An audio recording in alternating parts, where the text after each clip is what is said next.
What's happening, my friend? Good morning, Travis. Is it a good morning? It is. It's a good morning. Good weekend, good food, more beef ribs in my recent past, and had a lot of family over, and it was really fun. And a little spark of politics talk at the table. Almost went wild. And we were one time before we get into that, though. We had a conversation about diets and moving towards in the future where there be no meat, and of course I blame that on the Democrats saying they want to take away our ability to eat hamburgers and all that shit. And you made a comment about we don't really need to eat meat. You can have a plant-based diet and you can of course and live and all that, but I notice you're not necessarily in a hurry to move towards that diet personally. I try to eat meat twice a week if I can. That would be the top end. Sometimes it turns out to be more. What's happened is we have had a lot of, summer, and so family's been around, and the COVID is, sort of lifted. And so we've done a lot of barbecuing. And if I don't send all the meat home with somebody, then we end up with meat sometimes for a few days. And you have to eat it more than 2 days? And then it because it's good. I mean, if I cook a bunch of tri-tip and nobody, we don't manage to remember to send it home with anybody or something, I'm not going to let it go to waste. It's too good. And goddamn beef is too expensive. It is. Right? I know. Everything's expensive. So, yeah, it's going to be a matter. Now, yesterday we barbecued 15 pounds, 16 bones is what it came out to of big beef ribs. These suckers were big. And for anybody that cares, I'll post a picture of them on the Couch Funeral Instagram. All right, good. And there is one. I ate one at dinner. We had 12 people for dinner. I ate one rib at dinner. And frankly, it sounds like that's I'll eat 20 pork ribs, right? No problem. But one big beef rib, and then there's one left. So we ate fully 15 That's what you have for ribs. Lunch today, then? It's sitting in my refrigerator. Yeah, we'll see ready who gets for to you it first, right? So, yeah, it was really good. So, yeah, meat. And we've been talking about it too, Debbie and I. I mean, here's the thing. I'm going to go take a blood test pretty quick here, and then I have a doctor's appointment. So they're going to tell me that my cholesterol's up. Last time I took a blood panel, my cholesterol was amazingly down. Are you on medication for that? I take a statin. And that probably, taking a statin will probably reduce your cholesterol if you do nothing else, change nothing else, by about 30%. And if you don't have immediate severe side effects like muscle cramping and joint pain, then you're good. You can take it for the rest of your life. There are no other side effects. So, isn't that what they say about the COVID vaccine? If you don't have immediate side effects, you'll probably live. If you're not dead, if you don't die from this, you'll probably live. I don't know if you want to talk about it, but I had a pretty relaxing weekend, so I'm not like there aren't a whole bunch. You're fired up about anything. There's not a whole bunch of stuff I'm fired up about, but I will say I'm sad to hear about the COVID stuff. So I'll leave it up to you. Rather we circle back to that. Thank you, Jen Psaki. I'm sad by the fact that, for the most part, we were done with it, right? I mean, I'm done with it. Well, I never started with it, you know me. Exactly. But we were done with it, and then, they're blaming all the anti-vaxxers for the rising cases. LA County has indoor mask mandates. Several other counties in California have recommendations. Yeah. So it's only a matter of time before that bullshit goes full circle again. I mean, we're in July, right? So if history tells us anything, by the time fall comes around and it gets colder, we're going to be right back where we started. But what fucking pisses me off is I think it's a false assumption for people to suggest that, this is some failure. And don't get me wrong, I want people to get vaccinated, but we've been talking about the fact that this thing's never going away for a long time, since the beginning. So we have to learn to start living with it, in my opinion, and not just have these knee-jerk reactions of completely shutting down society again. Well, I mean, okay, so you want to go there? Let's go there. I have a little bit of information. So what we're seeing right now is the variant, I forget what Delta variant. The Delta variant, which is spreading because of not people that are not vaccinated. So what happens is this variant is over 200 times more infectious than the straight up COVID-19 that we dealt with all last year. This variant is much more contagious. And so when this variant spreads into a pocket of non-vaxxers, a population where you have a lot of non-vaxxers or low vaccination rates, it takes hold and it spreads very, very fast. And it even takes down some people with vaccinations because you get such a heavy viral load from this variant in a population. You know, the people that are vaccinated and do contract the Delta variant are typically not dying, not getting very sick, not going into the hospital. But everybody else, everybody that's died in the last 2 weeks in a hospital from COVID is because they were non-vaccinated. Yeah, I think locally the reports from, let's just say LA County, because I think that's where I'm reading these numbers, is that 99.6% of the cases or hospitalizations, maybe they're one and the same, were due to people who contracted COVID who weren't vaccinated. Right. And it's about the same for the death. For people that Right. have died from COVID in the hospital, about the same. And they're all non-vaccinated. But remember, all the way back, I mean, I think I've used all kinds of creative words about COVID from the very beginning, such as one of my personal favorites, nothing burger, that this whole thing was a big nothing burger. And, you know, I don't get a lot of support for that, but think about, I Really? think we all could agree that the entire world was turned upside down because of man's reaction, our societies collectively, our reaction to this virus. Right, there's no doubt. And we're now saying that, wait a minute, the worst isn't even upon us. I mean, we've had this roller coaster ride of, you know, it's bad, it's over, we've got a vaccine, oh, we're out of the woods, we're reopening, and now, oh, wait a minute, the worst is in front of us with the Delta variant. I mean, fuck off. I'm done with it. Well, I don't think you get to be done with it just because you decide you're done with it. Also, the other thing is that I think, you know, I will say that after all of our discussions, I have come your way on these issues as far as, do I think all the decisions about how to handle it that were made were good? I mean, obviously, I've been vocal that I thought actually every single thing that the Trump administration did regarding coronavirus was wrong. It was all the motivation or the reason for every single step they took toward controlling it was their own self-serving nonsense. It was due to the economy, for elections, which is probably the thing I agree with Trump the most on. We're going to open by Easter. I'm like, yes, you're a great president. Well, I mean, we'll never really know. But even since then, I mean, I'm pretty much in favor of everything that's happened in the last since January 20th.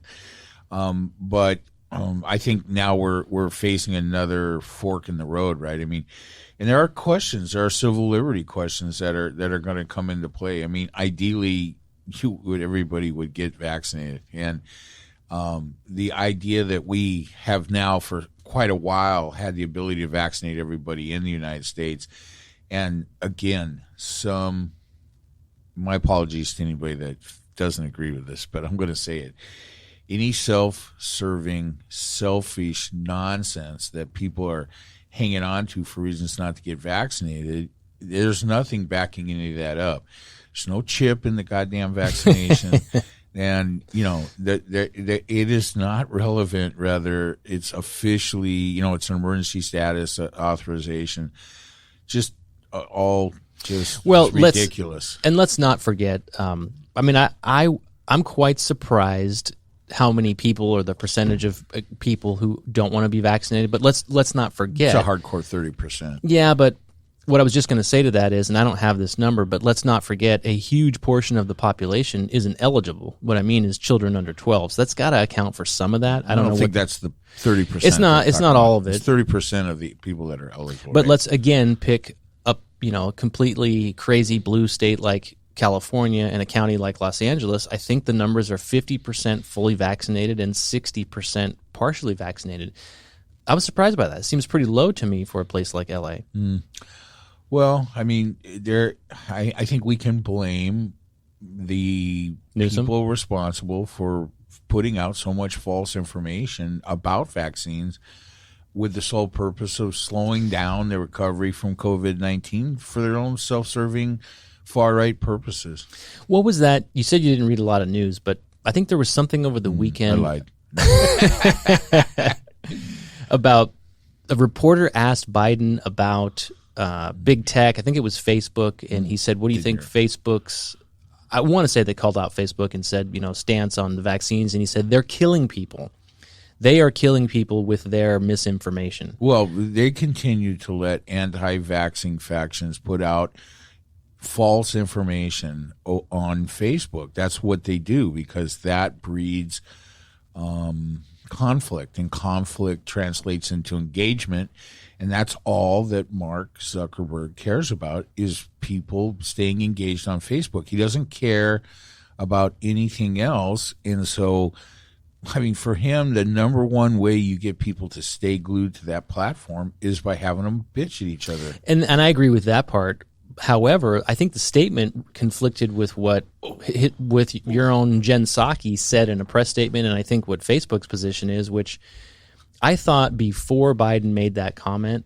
So this was maybe over the weekend, and the press briefing was essentially, which is what made headlines. Jen Psaki said that the White House is in communication with big tech to try to take people off these platforms if they've been flagged on one platform, to remove them from the others for spreading misinformation, which in and of itself is, depending on what side you're on, scary, because here's the White House working with, the private sector to collude, to disband people.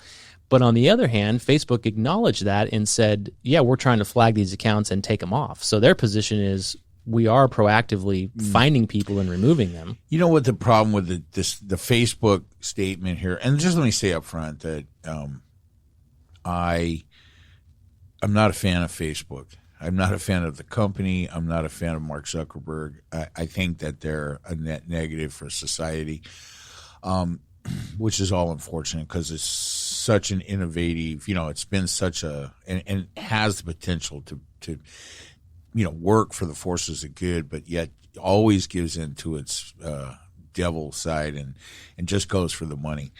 But isn't it just really a reflection of the people that are on it? I mean, is it Facebook that's the problem, or is it the people? No. Well, I mean, you can decide for yourself whether you hate the general populace or not.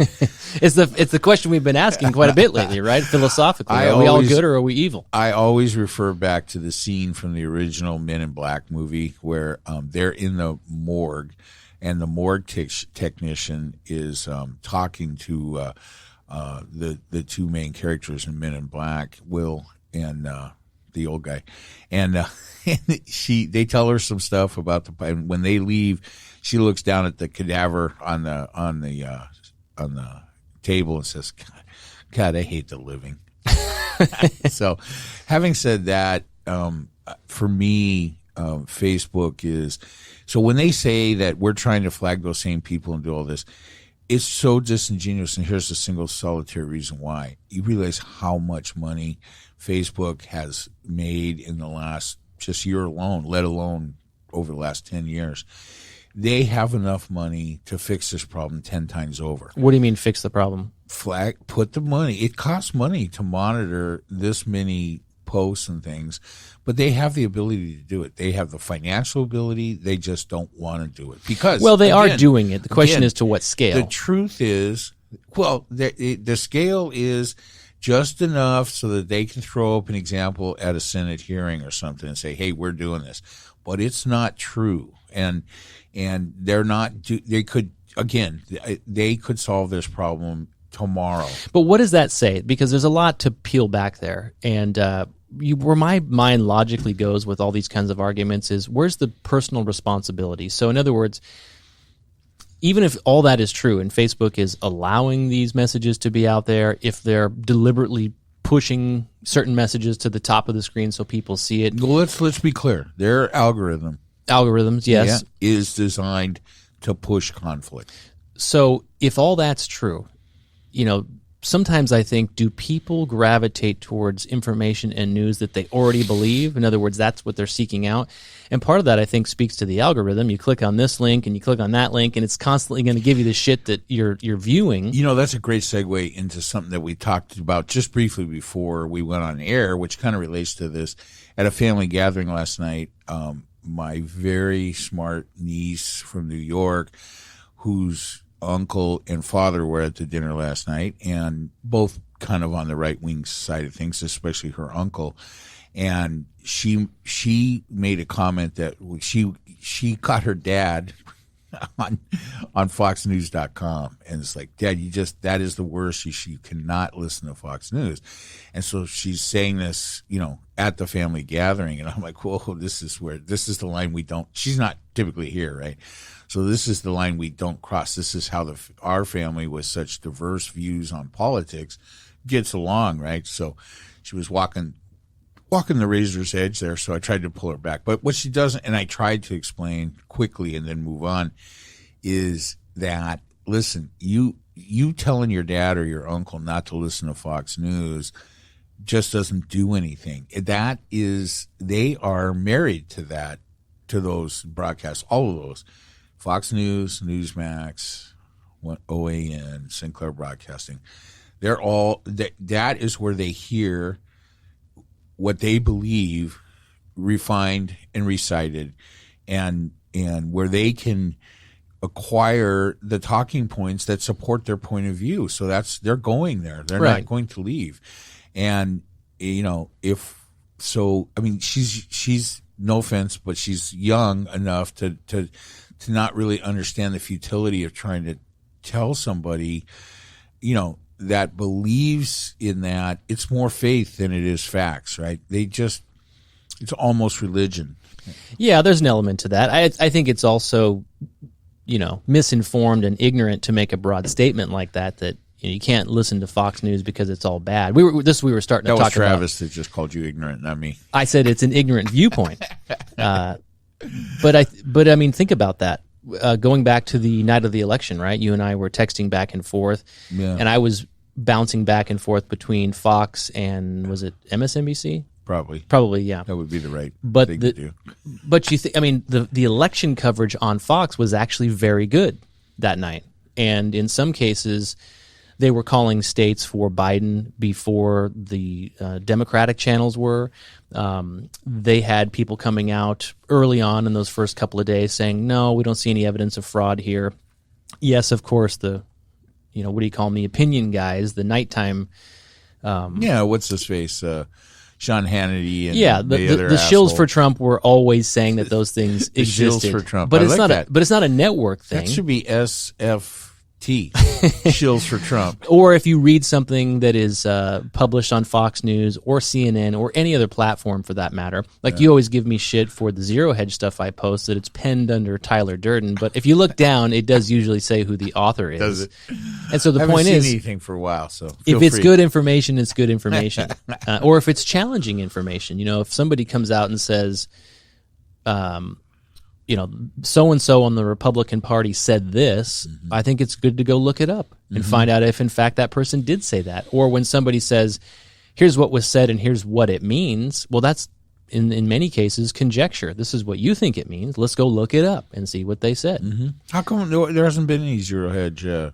You haven't forwarded me any Zero Hedge stuff lately. I've tweeted them. They're out there. But I don't watch It's them. Actually kind of been a slow Zero Hedge news cycle, actually. Okay. Well, there was one thing. What did I see on Zero Hedge? There's a bit of a lack of stuff. I mean, we're in between cycles. There's no actual election campaigning going on. Slowly, trying to get off the general election thing.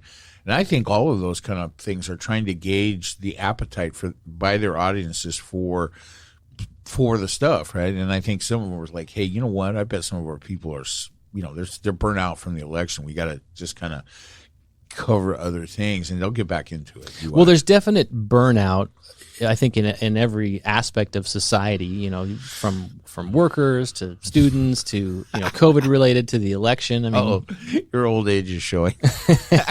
There's a lot of burnout, but there still is you can count on it. You know, the good old divisiveness between the right and the left. I was going to ask you if you were up to speed on this news story about what is the Texas Democratic lawmakers fled town over something again. I'm like, again, didn't we already have this? What is this now? Well, I mean, if you want me to, I do understand the basics of it. The Democrats in the state legislature for Texas left the state so that legislature would not be able to have a quorum. They have a law that says, why did they have to physically leave? Because, well, you know the answer. That's why you're asking. No, I well, don't. Because they Texas. actually got on a plane and flew in out of DC. the state? They're in D.C. All of them are in Washington, D.C. But did they literally have to cross the state lines for whatever protest they were trying to make become effective? The governor, Herr Abbott, you know, the Fuhrer there said that, hey, I'm going to send the state police to bring you back to the Capitol. There's a law there that says if they won't come, they can compel them to come with law enforcement. To have a vote? To bring them to here's the thing. If they're there, then they can say they have a quorum. So wait a second. Was this over the budget again? No, this is voting restrictions. So they're going to do, this was like to vote on the actual bill? Yeah, which was delayed already once. Do they have a minority? Is that why they don't want to show up to vote? Yeah. It's a Republican. So in other majority. words, it will pass if they show up and vote and they in unison all vote it down. It's not enough votes, so it will pass. Right, so and I think this special session of the Texas legislature is over August 3rd or something. So theoretically, they're in Washington trying to convince federal or senators, congresspeople and senators in Washington that they need to push forward a Voting Rights Act one way or the other, either the one for the people or the John Lewis one or the other, and do something that will negate the voter restrictions that are being passed in these state laws. So really all they're doing is trying to continue to generate national attention on the voter suppression laws that are being passed in all these states. I think a bunch of them are in Georgia right now, and I think the Senate committee that covers this is holding what they're calling a field hearing, first one in 65 years, where they're in Georgia and they're out in the field in Georgia having a hearing about the voting legislation. Well, let me ask you a question. I just want to keep it in the news because listen. You and I are following it. It means something to us. The average person does not give a shit about it, right? If you're a black person that you're concerned about how your ability to vote is being hampered by this kind of legislation, you might care.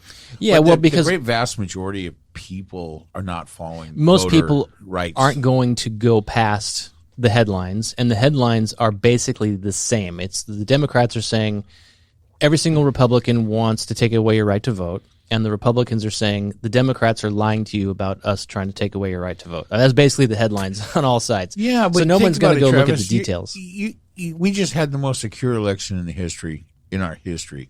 So, I mean, what do you think when the reaction to that, where Democrats made some gains, but they also had some losses, but when you look at this and you then decide to pass a plethora, yeah, that's the word for today, a cornocopia. Do you even know what a plethora is? Yes. Isn't that from Blazing Saddles? That's something that when after you're pregnant, then they sometimes, yeah, you eat your plethora. Yeah, you eat your plethora. Sorry, everybody, about that. We digress. So I mean, I think that it's. I think that it is obvious on the face of it to everybody that Republicans don't care about election security. They are passing laws that will make it harder for Democrats and people of color to vote. What was the results of Arizona was like less than 200 confirmed fraudulent votes or something? I didn't even hear that, but that would not surprise me, right? I think that report came out. But go back. Here's where I was going with this. It's the fact that this came on the heels of this election, which I'll use your words, the most secure. I don't know if it was the most secure, but certainly there was no fraud there, and the guy who's in the White House won legitimately. Who do you think's going to make that pronouncement? The FBI. Oh, is that what they said? Yeah. I mean, that's Chris Wray. Because that sounds very Trump, right? That is the most secure we've ever had. He's a Trump appointee. I mean, but here's where I'm going with this. Yeah. If we take those facts and we're operating from the fact that there was no stolen election, there was no, grave, attempt to take over the White House and steal democracy. Except by the Republicans. After the fact. En masse, as a whole. After the fact. And so the point is, and I am ignorant to most of these details of these voter laws, right? We talked about Georgia a couple months ago, but I haven't read any of them. I don't know what they say. To be honest with you, and I'm sure people are listening to this that don't agree with me, that are going, yeah, that's right. You don't have any of the facts. Here, it's just not relevant. There's nothing legitimate about any of this legislation. There's only one purpose for it, and that is to suppress the vote, mostly of black people. So go all the way to the 30,000-foot level. Uh-huh. If you are being an honest critic, which I aim to be, if we're saying, okay, wait a minute, why were these changes initiated after this election? The only reason for that would be because one party, the losing party, in this case the Republican Party, is trying to suggest that changes are needed because they lost an election and they need to make it more secure. So it's on a false premise. It's a fallacy. So all of that we should question what is in the details. Now, what are in the details? I have no idea. But the point is this. Go back to the Texas example. If they have truly fled to D.C. and are seeking federal help, doesn't that speak to what I've been saying all along, which is, shouldn't we just have it one way throughout this giant, out-of-control country of ours? Wouldn't that solve the problem and not leave it in the state's hands? Well, I mean, I think that everybody would prefer that elections were overseen by states, and that individual states make the decisions on how they conduct elections. The problem is that it is obvious that what has changed now, and it's not the first time. Remember that the Voting Rights Act had a select number of ex-Confederate states that behaved particularly badly during Jim Crow. So the Federal Voting Rights Act was put in place to make sure those states couldn't go rogue and get away with shit. Right. And so then the first part, this is an on-purpose strategy and agenda of the Republican Party going back long before this election. During the Trump administration, they then, when they controlled the Senate, they then on purpose failed to what's the right word? The law sunsetted, right? And instead of renewing it like they had with a bipartisan vote every year or every time it had come up for renewal, they on purpose let it drop so that they could then begin this process in the state houses. How long before the 2020 election did that happen? I'm going to just guess it was 2 years. It was right. My memory is it's right in the middle of the Trump administration. So the point was to kind of strategically align that with the pending election 2 years later. Right. Had Trump won this they election, would have reinstated. They would they would I don't think so. I think that the Republican Party, part of their strategy was to let the Voter Rights Act expire, right? And then proceed with this, even if he was the president right now, even if he because I don't think most of them thought he was going to lose, to be honest with you. And I think the plan there was then for them to go through these state legislatures and pass more restrictive voter laws like they're doing in order to make sure that they would sustain their grip on power through this election cycle and through the next one. So I mean, these laws are not in reaction to Biden winning or Trump losing. This is a long-term Republican Party strategy to make it harder for people of color to vote. The number that we throw around, 200 and some odd bills in these various states. Those were all in the works before this election? I don't know the answer to that, but they were certainly that they had all been conceived, right? But so go back to this idea of changes, right? It's just stupid to me. So look, what's the significance of January 6th? That day, what was happening? It was the certification of the election results, right? Yep. Who ever heard of such a thing? We had a secure election two months earlier. We know the results. Now we have to fucking certify it. What the fuck is this? Always, It's 2021. we always have. I guess, but come on, can't we do that electronically? Can't we do that with the microchip that's being inserted into us from the COVID vaccine? Wait, did I say that out loud? Well, I mean,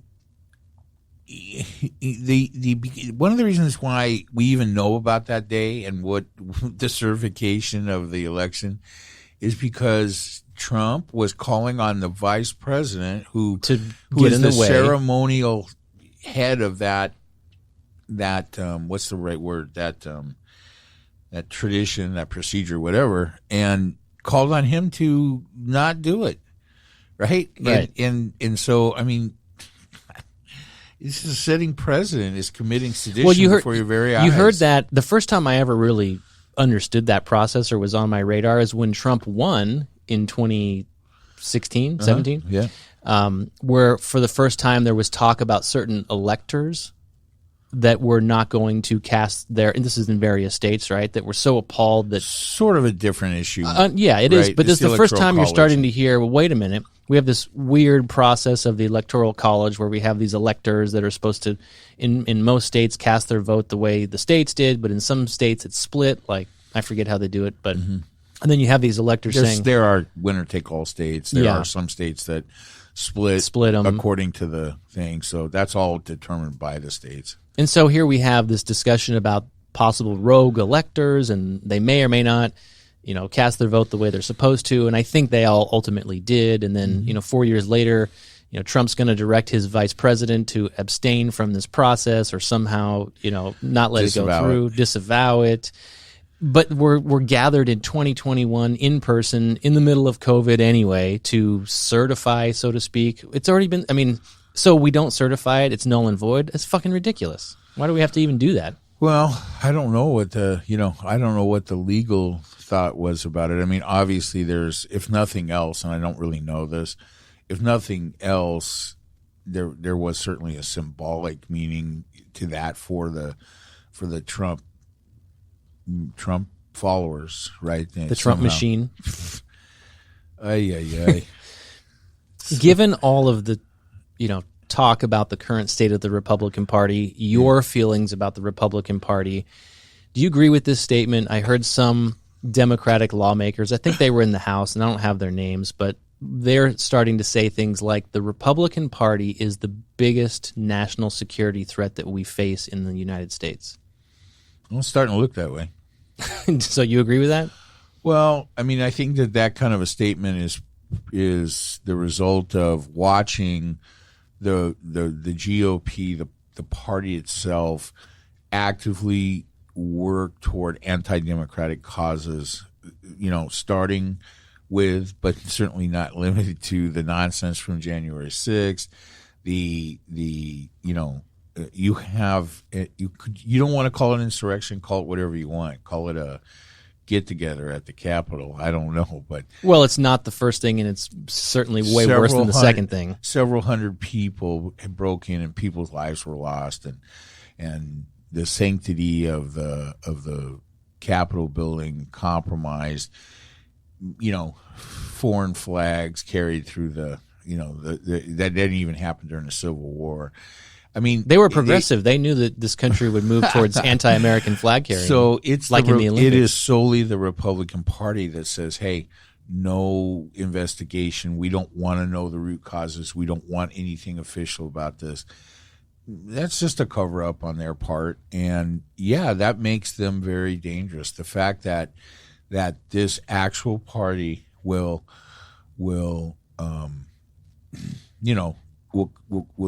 do such undemocratic things, support such undemocratic practices, it makes them dangerous, right? I mean, so I'm just going to say this one time, And because, I mean, there is no problem with Democrats and Republicans disagreeing about how to run things, right? What programs are good, what programs aren't good, what should we be doing with entitlements? Should people get Social Security? Should they get Medicare? Should the government do this or that? That's not what the Republican Party's doing now. They're engaged in a wholesale slaughter of every democratic institution and every norm they can get their hands on, because they think that increases or will help them regain their grip on power. And that's wrong. And I can tell you the Democrats are not doing that, right? The vast majority of people want the government to govern, right? And we all get that there's going to be some disagreement. There's no reason for any of the nonsense that you've seen from Republicans, Trump, or any of the bullshit that has happened over the last 5 or 6 years coming from the right, because you don't agree. You're perfectly fine. Don't agree. I wouldn't expect you to agree, but knock off the seditious, anti-democratic, anti-American crap that you are engaged in for the sole simple purpose of holding on to or regaining power that you think you've lost. It's just not right, Travis. So what do you think? I mean, let me ask you. Yeah. Is there any part of that you disagree with?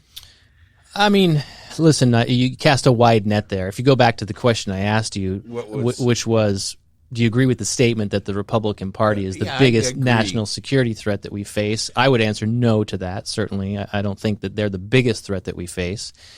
And what's the biggest? I don't know, China, Russia? Not even here. What? They're not even here. Yeah, they are here. They're here right now. You don't see them, but don't look back. Ay. Yeah, do I think they're the biggest threat? No, I don't. But do I think that who said it? It was somebody in our history who said, the way you're going to take down America is from within. That's looking like that's probably going to be true. So let's look at that question again as a premise for a short discussion that we just had. The right question is not, is the Republican Party the biggest threat? I mean, so often, and I know you've cited this before in regards to polls and things like this, it's how, a lot of this is in how you ask the question, right?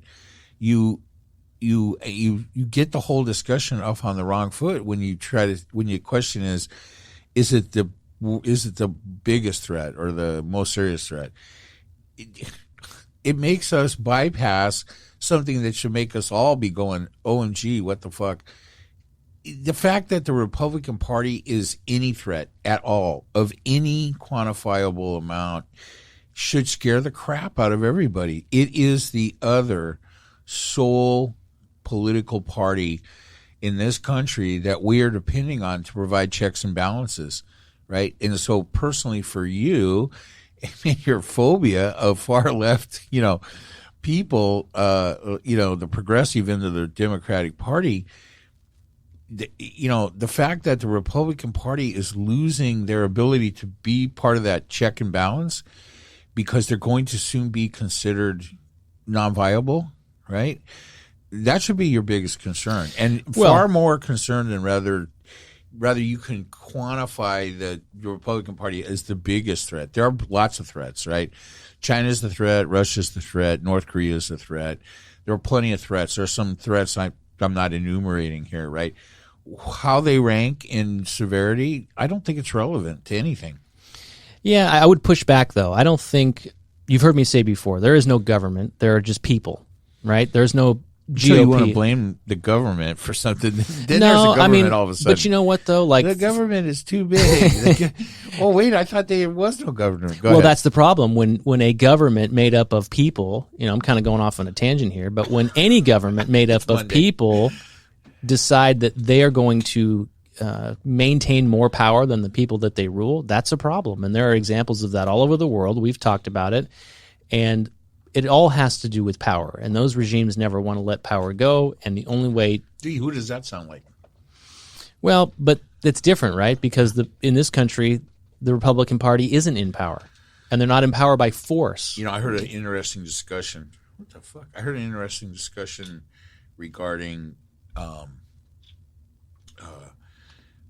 mind. Well, let me elaborate here.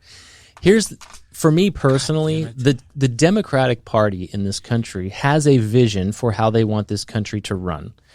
That part is good.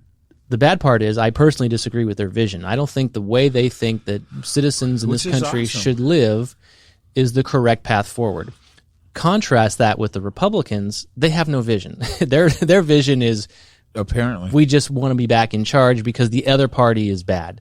They're not offering you an alternative viewpoint about what they would do. This is a power struggle. So that goes to your point before, having disagreement. You can only disagree on the how, or I should say there will be disagreement on the how, because they all come from different places about the why. You mentioned entitlements. It's not how do we manage the entitlements. If one party says we don't even believe in entitlements, then of course you're going to have this disagreement. So well, it goes a little farther than that, right? So you're the people that think there should be some entitlements, right? Of some degree, right? But the other party doesn't say, "Oh no, that's too much in here and too little over here. You need to." Instead of that discussion, the other party just says, "You are Satanists, and you are the evil, face of communism." And that's what we're seeing. Yeah, there's a lot of mudslinging. I don't disagree with that. But I think... Just don't think it's much more complicated than that. But go back to... I'm getting bored in life discussing the nuances, right? There's no moral equivalency between what's going on here with the Republican Party and the far right. This is an unbridled, immoral power grab. But listen, I think the point that is being lost here in this discussion is there's no Republican Party with tanks and guns. The Republican Party is made up of all the citizens in this country that are drinking the Kool-Aid. And so the question is, how deep does that run, and how far and how long are those people willing to, support the current narrative?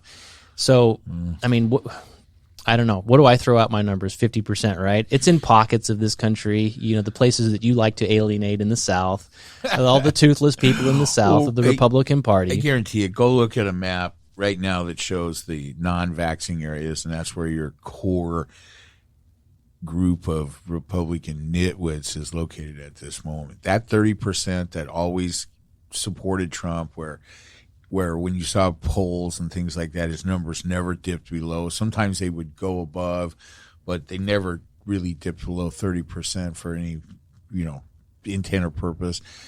And sometimes they might, I don't know, I think I've seen his numbers during his administration as high as maybe 46% or something. Trump's approval rating? Yeah, depending what populist nonsense he was probably the first year, and the economy was his highest. Yeah, and nobody could foresee the I mean, you know what? The biggest thing I remember from that time period was people saying, well, this doesn't look too bad, and, his popularity rating's up, and still never above 50%. So you mean, in other words, his approval was inflated because they all expected the worst, and it wasn't, the house didn't catch on fire in the first year? Yeah, in the first year, but people were like, let's hope there isn't,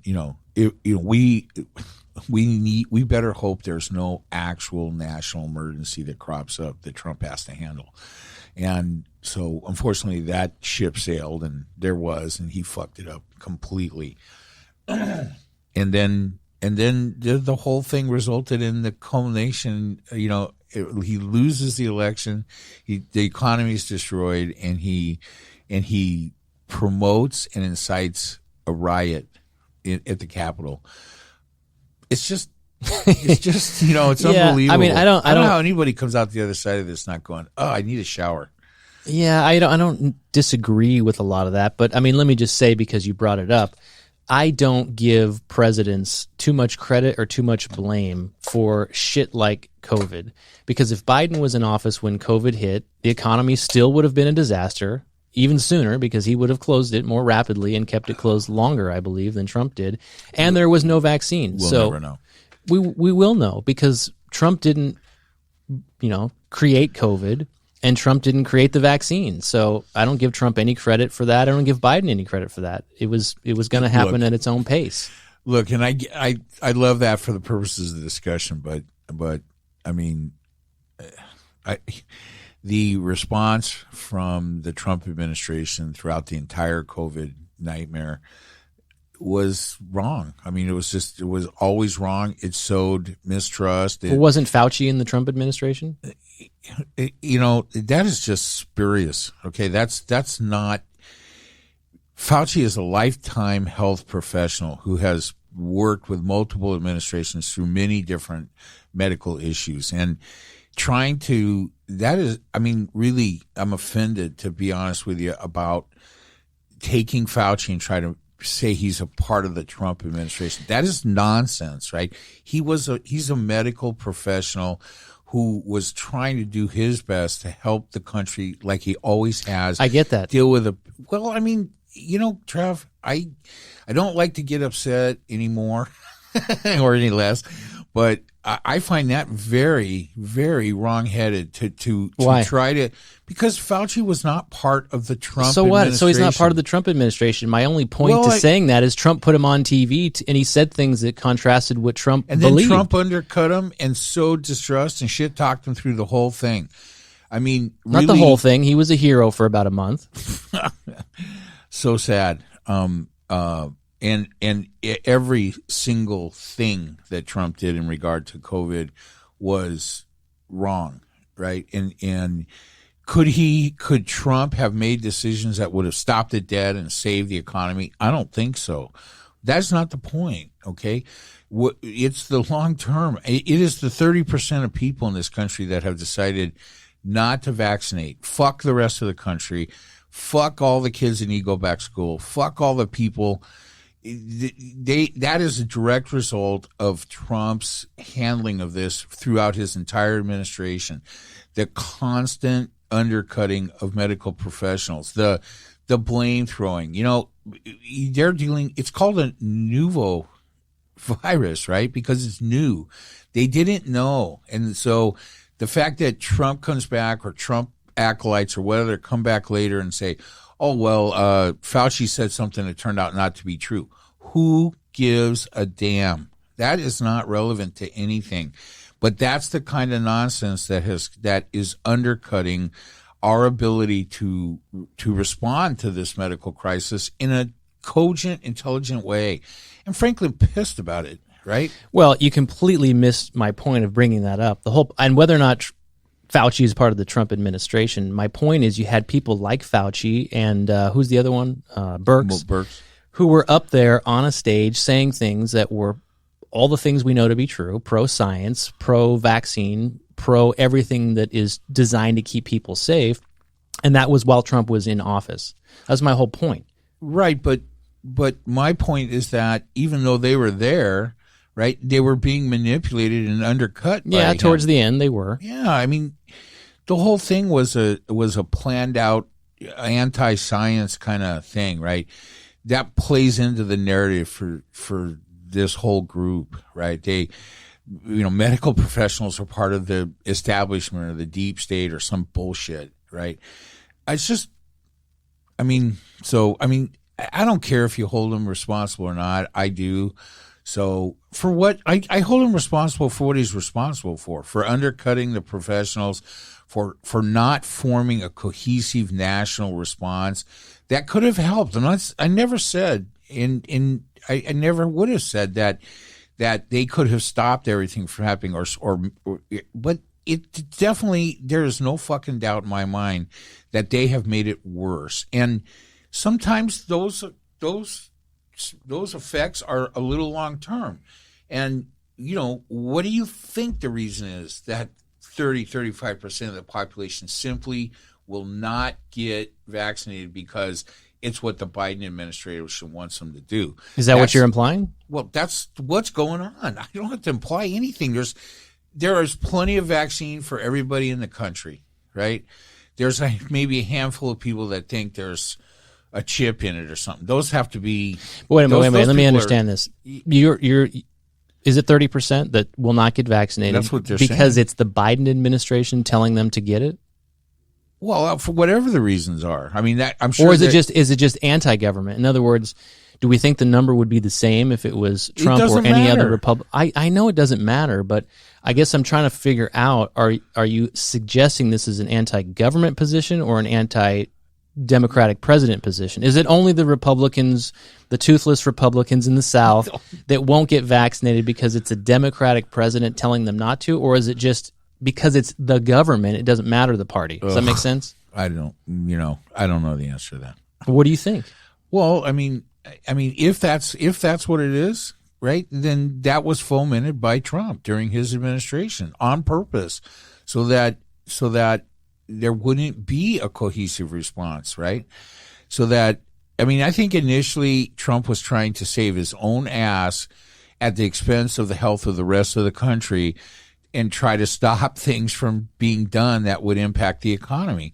There was no way that was going to happen. I agree with you, Travis. It is possible that things could have been done a different way where there would have been less impact, but there was going to be impact. There was no path. There was no road that was going to lead us through this pandemic without there being effects on the economy. With zero rhetoric coming from TV, a large number of people would have hibernated out of fear of catching the pandemic. Which, by the way, finished. No, that's okay. The report I read that, according to surveys, right, and I don't have the survey in front of me, but 90% of the people who are responding to surveys as to why they won't get vaccinated is because they say they fear, how was it worded? They fear the potential side effects of the vaccine more than they fear the virus. Yeah, and where do you think that information has come from to get lodged in their brains? Well, I guess what I read into that is that most of those people probably, I guess, don't fear the virus at all. You know, again, who was it? What national figure was it in our recent history that went on national television day after day saying that it was like a kind of like a bad flu? Yeah, the orange guy. But I mean, so well, I'm one of those guys. I made the case, to be honest with you. I have never been afraid of the virus. I said that from day one. But I also got vaccinated when it was available. You're a pretty smart guy, but you make mistakes now and then. Because I also said it was a nothing burger, and I also said we had too many people on this planet. We needed to purge and wipe out the useless old people who are, getting the virus. But I don't know how we even got on this conversation. But well, COVID always leads us here. So yeah, I mean, I don't know. Anti-vaxxing and misinformation and here's what I want to say about that. Yeah. At the end of the day, all of these things lead to one point for me: misinformation about vaccines, the threat that the GOP has, which, and what again, that really right, means. That's how we got here. Yeah. But all of that comes down to me. Nobody I talk to, including the conversations we have on this podcast, is where is the personal, individual responsibility? And what I mean by that is if my government, whatever party I'm loyal to, told me something that just sounds stupid, I'm not going to do it. If they told me to go march the Capitol because we can't certify this fraudulent election, I'm not going to do it. If they told me, hey, go pounce on your neighbors and tell them not to take the vaccine because the government's trying to put microchips in us, I wouldn't do it. Well, most of the people didn't do it. Right? Yeah, but on the vaccine front, we got 30% of the population, right, that isn't going to comply. And is it because their government is telling them that? But at the end of the day, whatever number of people that is, it's the people who are the problem, not the government. So how do we tie in the solution to personal responsibility? Well, I mean, I think the personal responsibility issue that I think is on your mind today is goes both ways, right? You have the personal responsibility not to follow things that you hear from the government or whoever, your local, federal, state, or whatever, because they don't make sense, and you should take personal responsibility and stand up for your rights. And okay, but there's also the personal responsibility that people that are not getting vaccinated and will be the reason that this Delta variant spreads through the country and things go back the way they were, that we have a whatever the wave number is, 4, right? And it's going to be, and it is, if the country had hit the 75% vaccination rate that throughout the entire country that we could easily hit, that we should have hit, that would not be happening. The Delta variant would not be spreading. It would be spreading, but not as severe. And here's the thing: it would not be getting the Delta variant or some other variant would not have the chance to mutate. It takes these large numbers of uncontrolled infections for the virus to mutate, and the Delta virus alone is over 200 times more infectious than COVID. That alone is enough reason to try to stomp it out and get it, just to try to stomp it out. But that's not going to be the worst of it, right? The next variant this is what they do, right? So by not uniting as a people and saying, hey, everybody should vaccinate, just like during the Second World War, everybody should plant a victory garden. Everybody should donate their unused rubber so we could make, truck tires for military vehicles. Instead of doing anything like that, these nitwits that are not getting vaccinated are selfishly allowing this to happen. So because of that, they will be responsible for it. So that's a good philosophical question, and we've kind of raised it before because I think I asked it on the last podcast, are we still as a unit, collectively aligned in our ideals in this country? So you mentioned World War II, right? Contributing to all of our rubber and everything else. And then fast forward to Vietnam, where you had people who were drafted and didn't want to go to war because they didn't believe in what we were fighting for. So is that the disconnect? Is that the non-vaxxers don't believe in what we're fighting for? Or don't believe that they have some responsibility as citizens of this country? I think, yeah. I mean, let's be careful and not conflate the motivations for people being against the war in Vietnam, not wanting to be conscripted into that war, with why the Trump people are not getting vaccinated. But is that not factually true that by World War II, for the most part, the country was united in the cause, and in Vietnam we were not?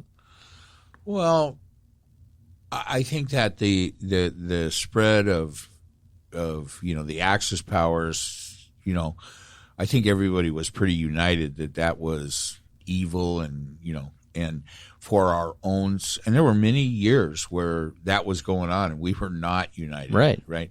So I guess if you were analyzing this at that point in time, you would say, well, we're a divided country. We no longer have a unity and a conforming view of world affairs. So I don't think it's just all viewpoint from a point in time, right? I think that as far as Vietnam goes, the actual root reasons why we were fighting in Vietnam were corrupt and immoral, and the people were seeing that for the first time in the history. That was the case in Korea, but it was not widely reported. There was a different time in Korea. The news coverage in the 50s was different than it was in the 60s, and for the first time, Americans could see people on both sides being killed and slaughtered on their television while they ate dinner. That brought home a different picture. And then the rise of political reporting, right, at that time just exposed the corrupt reasons why we were in Vietnam. The straight up money grab by oil companies, right? And then, I don't think anybody was against oil companies making money, but when they were making money at the expense of hundreds of thousands of Southeast Asian lives, nobody was in favor of that, right? They were even less, only 50,000 Americans died in Vietnam for as long as that war was. And that seemed like a huge number back then, right? But there were hundreds, maybe millions of Vietnamese that were killed in that war by us with blanket carpet bombing and napalm. We did horrible things there, right? And people were completely repulsed by it. I mean, having grown up during that time and been aware of it, I think people forget, right? And I think after the Vietnam War, I was convinced we would never make that stupid fucking mistake again. And how many times have we made it since? Well, look, our idiotic way we've handled ourselves in the Middle East has resulted in a 20-year war, so much money, so many American lives, and I don't even have any clue how many Middle Eastern lives. And it's also been probably the biggest promotional, advantage for Middle Eastern terrorist groups or whatever you want to call them to rise up and pick your name, Al-Qaeda,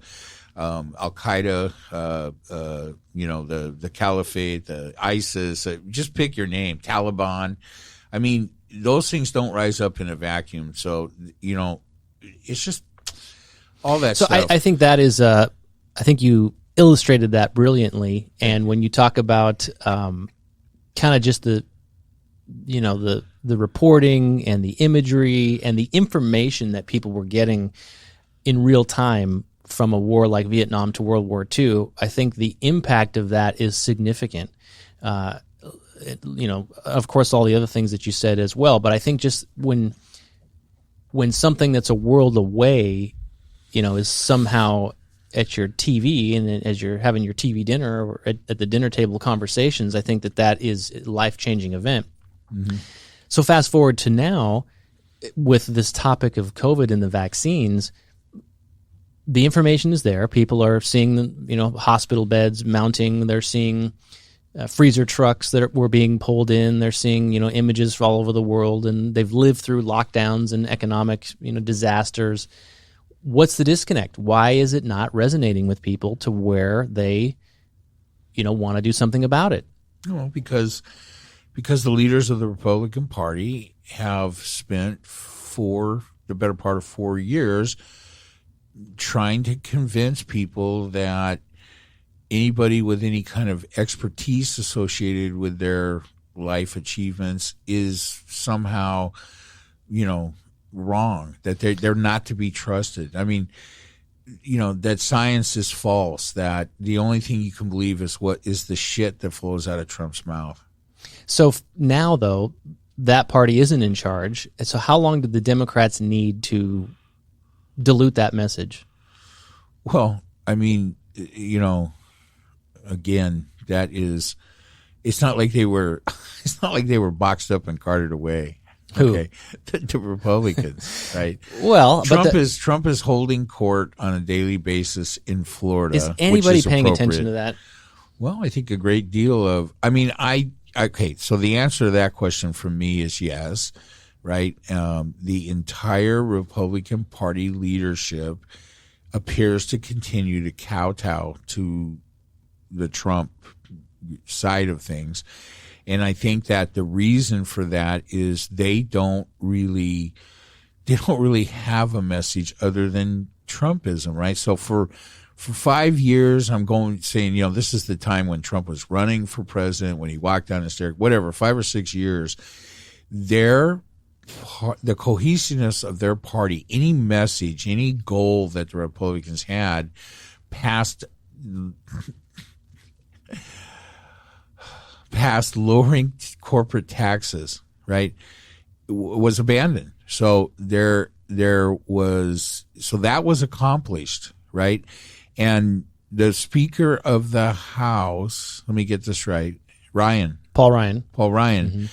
Once they dropped the tax rate for corporations unnecessarily from 35 to 21, he resigned. Hey, mission accomplished. I'm out of here. You guys, because he could see, right? He could see how toxic this movement was. He was fine because he is an amoralistic piece of shit. He could see that the Trump train was a way to that was his sole goal, right? That's why he's in politics. That's why he was the speaker, was to lower the taxes on corporations. He'll reap the benefit of that for the rest of his life, public or private. And maybe, and I don't know Paul Ryan personally or even that much about him. He's not my senator, or he was never my congressperson or whatever, but it appears that maybe for him that is a philosophical belief, right? That the high corporate tax rate was hindering the greatness of America. I don't know. I think is there anything wrong with that? I think you agree on that. Well, I agree on that point. There's no fucking proof for it, but besides that, okay. So, I mean, and frankly, I think that's giving him and anybody that feels like that a hell of a lot of credit.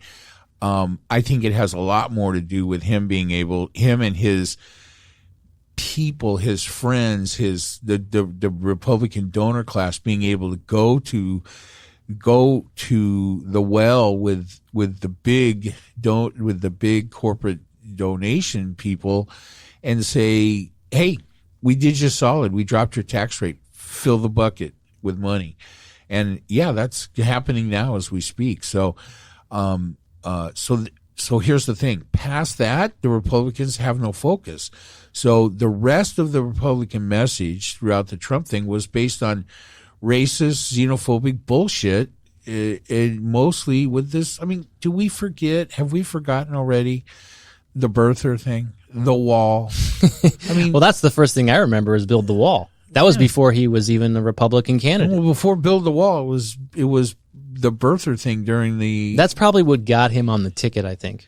Or that's when he first announced his candidacy. Yeah, that was the dog whistle signal to all the racist fucks all over the country that would collate into this, all the white supremacy groups and all the shit. It's like we said before, right? Not every Republican is a white supremacist, but I guarantee you every white supremacist. Well, let me ask you another question, Republican. Because I think philosophically, there's probably not a lot of winners for you on the Republican Party. Probably not a lot of people that you would say by name want to integrity? serve. Yeah, integrity or doing it for the right reasons. There's Jeff Flake. There's the what you call her, the gal. Here's my question: the one that got her party leadership position stripped because she wouldn't go along. Liz Cheney. Yeah, Liz Cheney. Which, that's a family that I've hated from a political standpoint my entire life. He was the worst. What was he? The Secretary of State? Dick Cheney? No, he was the vice president. Oh, he was the vice president. Yeah. That's right. Until who shot him? Bush? He did get shot in the face, didn't he? Yeah, by on Bush on a hunting trip. Yeah. Was it Bush that shot him? I thought it was somebody else. I don't know. Well, go ahead. I thought that would make you like Bush. Or are you mad because he missed? Nothing can make me like Bush. You are very passionate about what you believe. Nauseatingly so, I'm sure. Yes, of course. But I guess, and I'm a little bit more pragmatic, I think, at least in this conversation. But so go back to the masses, right? Do you think that, pick the category, the 30% of the people who are not getting vaccinated, would you be willing to bet that they align politically with every aspect of the rhetoric of the Republican Party, or is most of it? Do you think? Yeah, I think that's the 30% that can't get out of their own way, right? You are working class white people that are afraid you're losing your grip on the control of the country. But what control did you have? Well, look, you can be fairly non-cognizant of changes around you if you're in your own bubble, right? And I think if you're in North Carolina or Tennessee or some other backwater place where most of the people are not California Democrats, right? Not liberals, and you find a lot of support and solidarity in your community, that you may be unaware of how things are changing in the rest of the country, in the large population centers. Remember, we talked about this the other day on the podcast. You look at a political map and you see these large red swatches going across the country. It looks ominous, like, oh my God, there's just blue up on the edges and coastal elites and all that. But there's way more people in those areas than all of that red, area. That's all farmland and Midwest and all that stuff. In any place where you have educated population centers, it's Democrat, because they're not because it's not their message, right? They don't feel disaffected, right? People of color, minorities, marginalized populations, from the past are starting to feel themselves. So where do you take a little small case like Los Angeles County? There's like no white people left there. How come they're not getting vaccinated? They're in the heart of the blue state like California, in a blue county, in a blue city. Why aren't they getting vaccinated? Well, I mean, I'm not totally up on everything that's happening in L.A. Make it up. And it's, if you look at the map, the state map right now regarding this, you'll see there's this shit going on in L.A. because Mayor Yoga Pants is, still maybe next ambassador to Iceland, Finland. I thought you said India. India, yeah. Is that right? Yeah, which is where the Delta came from. Maybe he went to India on the job interview and brought it back. Right. And the other areas that are talking about masking back up in public is that whole Santa Clara Bay Area, where we know that there's a bunch of idiots up there. And so California, why are cases going up? Because there's still a significant number of people that have not vaccinated. I know, Otherwise, but they why would not be going up? Yes, I know. That's the stated fact. But and the question is, why aren't they? You can see it too when you're in the last month or so, right? As we've gone around, and you can now all of a sudden, the vaccinated people have taken off their masks for the most part. So then you can see. I've been surprised, frankly, in this area, how many people continue to wear their masks. Me too. Some of them are older, and their doctors have told them, continue to wear your mask, even though you're probably not going to get, COVID's probably not, if you catch COVID-19, not necessarily the Delta variant, you're still old. I talked to a guy at Jersey Mike's yesterday that was 88 years old, 84, I guess. And he told me, he goes, my doctor told me to start wearing my mask again, because if I get COVID, even though I've been vaccinated, I got some comorbidities. I mean, the guy very rotund, and he's old, and who knows what he's got. I'm sure he has diabetes. I could almost just tell from his body shape. And then watch what he ordered, right? So, but wearing the mask is going to make a difference. You're killing yourself by eating that sandwich all the way. You got like double, triple bacon on it or something, right? So people don't do things for the right reasons, but I mean, I think, but really what that represents to me is that there's a lot more people that are non-vaccinated in this area, in my geographic area, than I had thought, right? And so why, like you said many times, why the hell wouldn't you get the vaccination if for no other reason, just so you could take the stupid mask off? Right. Right? Because, I went into my dentist's office, and I hope they're listening now. I've given them the name of the podcast now again. So I had an appointment last week. And when I walked in, I've completely walked in without wearing a mask, because I hadn't worn a mask anywhere since June 15th. And I walked in, and I wanted to pay a bill, and I was talking to the gal. And, of course, I expected them to be masked up. And I've heard that, medical facilities are going to remain. But I wasn't thinking I needed to wear a mask. But there's the sign. And I'm like, please wear a mask. And I'm like, am I supposed to be masked up? And she's like, yes. And I'm like, oh, okay. So she gave me a mask, I'm like, wow, I just thought it was over, for everybody. So I think that the reason why cases are going up in all 50 states has more to do with people in these large pockets of non-vaccinated populations, mostly in the South, all in red states. I think that's the reason why the numbers are going up, and we're heading back for more, back to some of the things we were doing before. But the question, and I don't know that we're going to solve it, is take a case study like Los Angeles, which is in a blue state, which has an abundance of vaccine, which has the messaging is correct, right? It's coming from a Democratic mayor. It's coming from a Democratic governor. It's perfectly aligned. That county in that area should be a place where you could point to say all the serious cases in Los Angeles have been Delta variant non-vaccinated. I know. It's not COVID-19. I understand, variant, right? And the question is, and all the data suggests that full vaccination still protects well against the Delta variant. For now.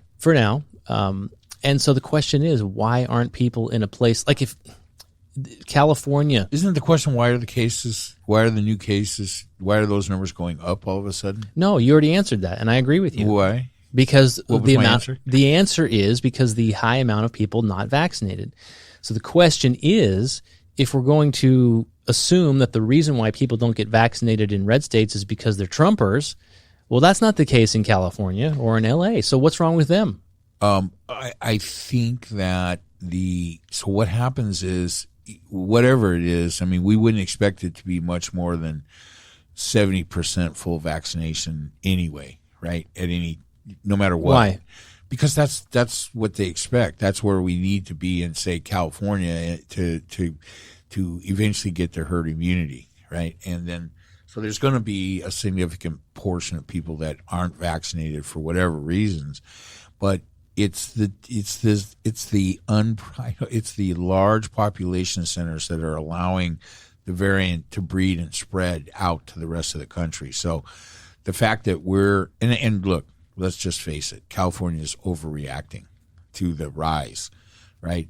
But assuming we're not going to make any headway with the people in the South and the Trumpsters, the numbers are going to keep going up. So whether it's this week or yesterday or a month from now, if that problem isn't solved, then eventually we're going back to mass in California, if for no other reason, because they're going to jump on it, right? I mean, they have a tendency. This isn't like, freedom, die, California, right? That's not us. So yeah, I mean, and that's what I'm pissed about, right? These people, it's not just them, right? The people that are saying like, oh no, I'm not going to get vaccinated because I don't believe in the science. The whole thing's a made up nonsense by the Democrats. Trump told me not to. But Trump told them yes. I think there's a chip in there. Trump also said public-facing statements. I know, I get it. That are not backed up by all the other bullshit don't count. And so he also said there's good people on both sides. I understand. He also wants to send the light up your ass and Clorox or chlorine down your face. I mean, so I don't know. I don't know what the answer to that is, except that while they're doing what they want to do, the risk and the imposition is flowing across the country. And yeah, I'm pissed at them, right? This is just, they have taken something that is a health issue and turned it into a political issue. And that is fucked up. It's wrong. Yeah. And listen, this kind of goes back to the heart of what I'm trying to get at, which is why are so many people not aligned collectively and coming together as community versus individuals?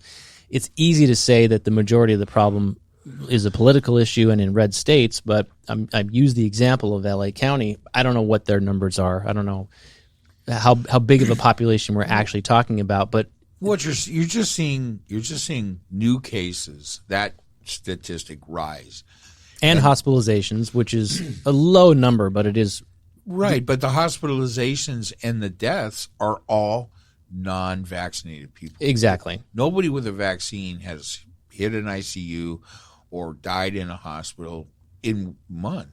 Which is a problem because we're trying to thin the herd. We're trying to reduce the population. Dr. Mengele, you are trying to thin the herd. Let me switch gears here for a second then.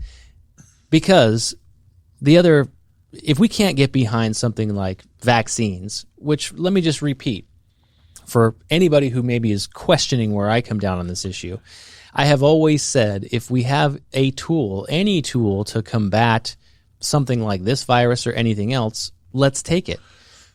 Let me inject something right here. So we started earlier in the conversation a little bit talking about Facebook. Yeah. Right? So Facebook and Twitter, they have spread the majority of the misinformation. Let's be real. People on their platforms. Right. I don't think Facebook's corporate mission is don't take the vaccine. It's hard to know sometimes. But the misinformation about vaccines is a divisive issue that creates conflict, and their algorithm promotes that. And so if you are trying to get information about the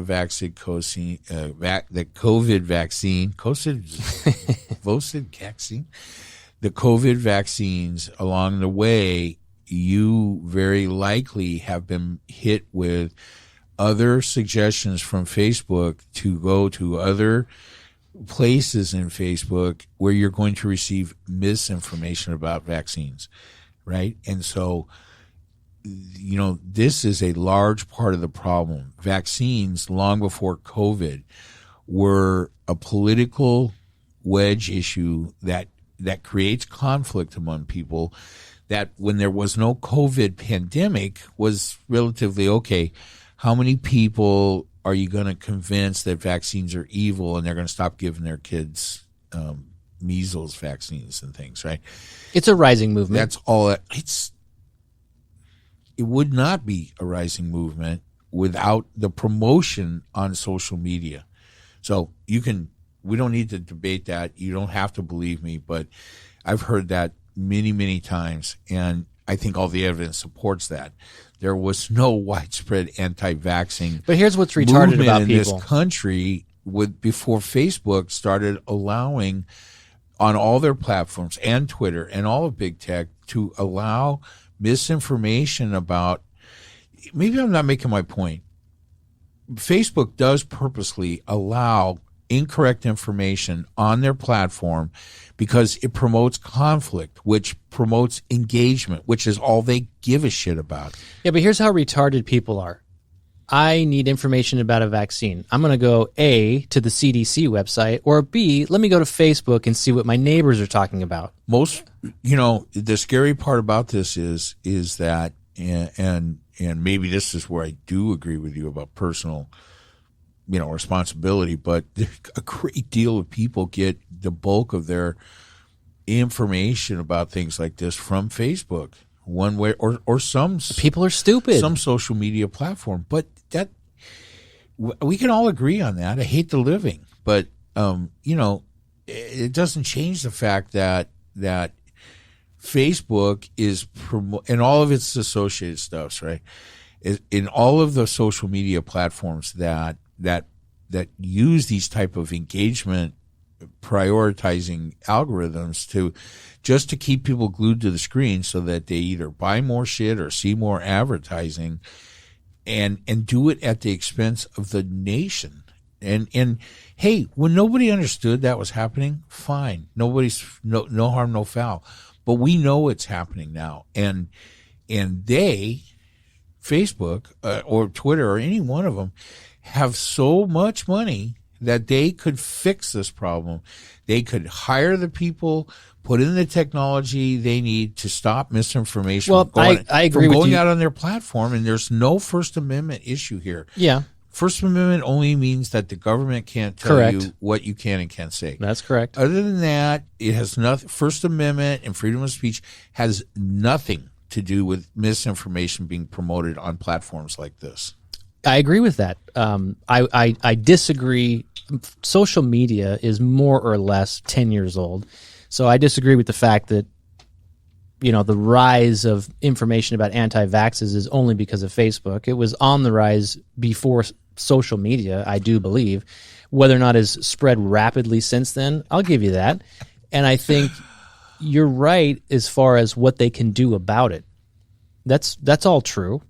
Who can do about it? What Facebook can do about it, what they want, if they're willing to. They can do whatever they want. I mean, they have the ability to fix it. Yeah, they have the ability to fix it, and they are. They're cooperating with the government. No, they're not. They are too. They're not. Because why, Travis? Because they put TV ads up that say no. Because your own press reporter. We're in favor of government regulation. I mean, this is ads you see from Facebook right now. The press reporter Jen Psaki last week made a statement that the White House is working with Facebook and Twitter to squash the misinformation about the COVID vaccine. Look it up. I believe you. She's saying I believe it. you. But where is the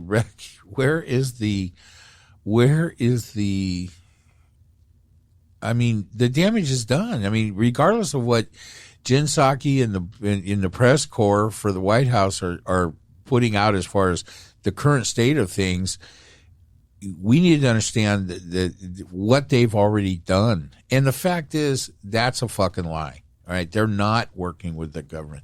Zuckerberg is he is a sociopathic, Not nihilist, right? Yeah, but nihilist. Nihilist. Yeah, but listen, you're passionate about it, but don't let your aggression get in the way of the possibility that there could be progress here. Let's not forget, Facebook and Twitter kicked Trump off, right? So to suggest that they're unwilling to make any kind of changes, we've already seen examples of that. Oh my God. So again, they took him off the platform. Facebook only for 2 years. That's, and that's because he tried. Yeah, but it's like parole. Hey, you're going to get out, but in 2 years at your parole hearing, we're going to add another 2 years. You know what? Mark Zuckerberg runs Facebook completely by himself, right? Sharon, what's her face, has almost zero power left anymore. He's in sole control. He saw what was happening with public opinion regarding Trump being on that platform, and they took him off. Then he formed this bullshit oversight committee, and filled it with people that he thought to the outside world would have gravitas and be respected. And those people got together and used their brains for 15 minutes and said, yeah, we're not going to cover this for you. Okay. So you just leave your thing up there for 2 years, and then you make a decision about what your platform is going to allow and not allow, and what you will be held responsible for. And that's a problem, because why? They should have come out and said lifetime ban? There should be no fucking oversight committee. They don't have any power. I agree with that. That was dumb. Yeah. I mean, that is a dodge. So when you... When you try to tell me that Facebook is working with the Biden administration to fix these problems, that is just not true. Well, it is true. They are making... Okay, so let me rephrase that. Facebook is conning you. Don't let yourself be... I mean, here's the thing. When the oversight board was their dodge to get out from responsibility, they wanted that oversight committee to make it look like it wasn't Zuckerberg's sole responsibility. Right. And that's a lie. He runs that platform. He makes all the decisions, working with the Biden administration. Just fix the fucking problem, right? I agree. There's nothing to work out with him. I mean, they have the capability to fix the problem that they're being accused of. Press releases filtered from Facebook through through Jen Psaki or whoever they're just dodges. We're being manipulated by this sociopathic. I'm bringing that up because God, I hate him. Yeah, but listen, don't let your passion for that get in the way. It remains to be seen what will come of it. And I haven't read the details. I'm passing on the message to you. Jen Psaki seems pretty credible so far. Listen, I'm one to give credit where credit is due. She seems pretty credible, and her statement was just that they are working with these big tech companies to make these changes. So whatever, we'll see. Not relevant. Well, don't tell me it's not true if that's what she's saying. I'm only repeating the message. Listen, the best indication of future behavior is past behavior. And I cited another example where Trump was booted. So whether or not it was to save face or to make it look like Zuckerberg, didn't make the sole decision, all the shit that you just outlined in that, I remember reading that bullshit. It's all true. But the fact is that he's gone, right? Who? Trump? Yes. Well, and off of Twitter, which isn't his. That's a lifetime ban on Twitter. Yeah, that's because Twitter is not up in the butt crack. Wasn't up in the butt crack of the Trump administration the way Facebook was. But isn't the point that? What is the point here? That they're no longer on these platforms. And so what is the net effect? Well, I mean, it's good that Trump's not on the platform. It's good that his access to Twitter. I don't really give a shit about Facebook.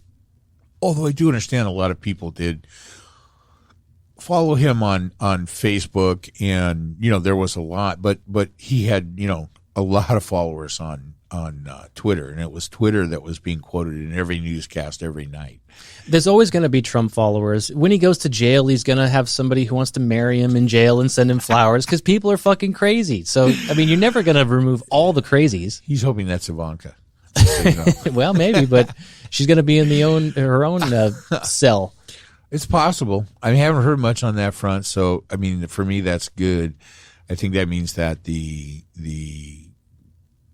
what's the right word? The pragmatic prosecution by Cyrus Vance is moving ahead through the process, and so there's nothing. It would worry me if Cyrus Vance was coming out every other day with some kind of press release about the situation. Just do the thing you do. And same with Giuliani, right? I mean, we're gonna hear, it's gonna take months, and then all of a sudden, boom, he's gonna be kicked in the ass by the criminal justice system. For me, there are good things going on. I like it when the people that abuse their power and their positions over the last administration are facing retribution, like and who? Not from Joe Biden, right? Like who? What's an example of that? Well, I mean, the entire Trump, Weiselberg, it'll eventually, but that's the children. Wouldn't it be better though if they were facing Giuliani. retribution for something political and not unrelated tax Well, scheme from years prior? They've already faced their political retribution, right? Trump lost the election, and that's the end of his relevance in the long term. Right now, still a pain in the ass, but that is, again, goes back to our discussion of what's going on with the Republican Party. They're aimless. They have no goals. They along the way on the Trump train, they threw out all their credibility, and any idea that they had some kind of cohesive vision other than we're trying to hold on to power. Go back to that word credibility. That's just big picture. Another reason why I don't necessarily worry about things and platforms like Facebook, because I personally don't use Facebook, but that's why I think that's why you don't worry about it. I don't worry about it because, number one, their survival isn't guaranteed. Since we talk about big tech and disruption and technology, and I also think their user base is shrinking. I don't think young people are using Facebook. Their possible demise, well, a couple of things there in that statement. Their possible demise will not in any way lessen the amount of damage they do along the way. And the fact that, and I really don't know, but I'll take your word for it, that younger people are not drifting towards social media. They're drifting away from it. I didn't say social media. I said Facebook. Oh, Facebook. I think that is more, unfortunately, I think that's more possibly a representation of more negative effects from Facebook and social media. What could have been platforms that would have helped to engage all age groups, but especially younger people, into the political process has turned them off and turned them away. They are not. I mean, my guess is that I want to fucking ride Zuckerberg out of this society, tar and feathered on a rail, right? And punish him for the damage that he's done and is continuing to do, and without a doubt will do in the future. And they don't care. They just don't want to engage. So they're turned off, which is another huge negative effect. But think about that. If ultimately at the end of the day, I mean, clearly I don't share the same view as far as the ride him out on a rail. Well, yeah, of course, and the amount of damage that you think he's doing. I think at the end of the day, their audience is waning. And, less and less people are going to go to Facebook for information. And I think just people in my personal orbit who I knew got off Facebook in the last several years was all because it turned too political. It wasn't what they found the joy in it, so they got off. And then I don't think people want to go. There are certainly a group of people that want to go there to get information and to fight with one another. And that's really what all this is about. Who's right, who's wrong. It doesn't matter what the message is. You're going to have warriors on both sides. But I think the original goal of Facebook was not that. And there's a group of people that are still looking for that initial experience that you got out of Facebook in the first couple of years of its existence that is no longer available. So I think the platform's future is not guaranteed. And I think other things that will evolve or come out in the future, are ultimately going to put the end to Facebook. Why isn't there an alternative to Facebook? There is. What is it? MySpace. Come on, don't steal my favorite joke. As some of my working contemporaries were trying to drag me into the 21st century regarding technology and devices and so forth, I kept telling them, I go, listen, if you want me, like, you need to get on LinkedIn, you need to get on this, Right. you need to get on that, you need to get on Facebook. And I'm like, oh, look, just go to my MySpace page. Here's what I Which think's going to never happen. had. I've never seen a MySpace page. There are other alternatives, and we're not, some of us in our 40s, some of us in our 60s are not the best people to talk about the examples of what would replace Facebook, but just what's in front of us, right? There's Twitter, there's Instagram, there's TikTok. But what I think ultimately we will see is people communicating more privately and in smaller groups, which I've never understood why people put the shit that they do on a platform like Facebook. Why sometimes, when I was on Facebook many years ago, when I'd look at a post and I would say, who are you talking to?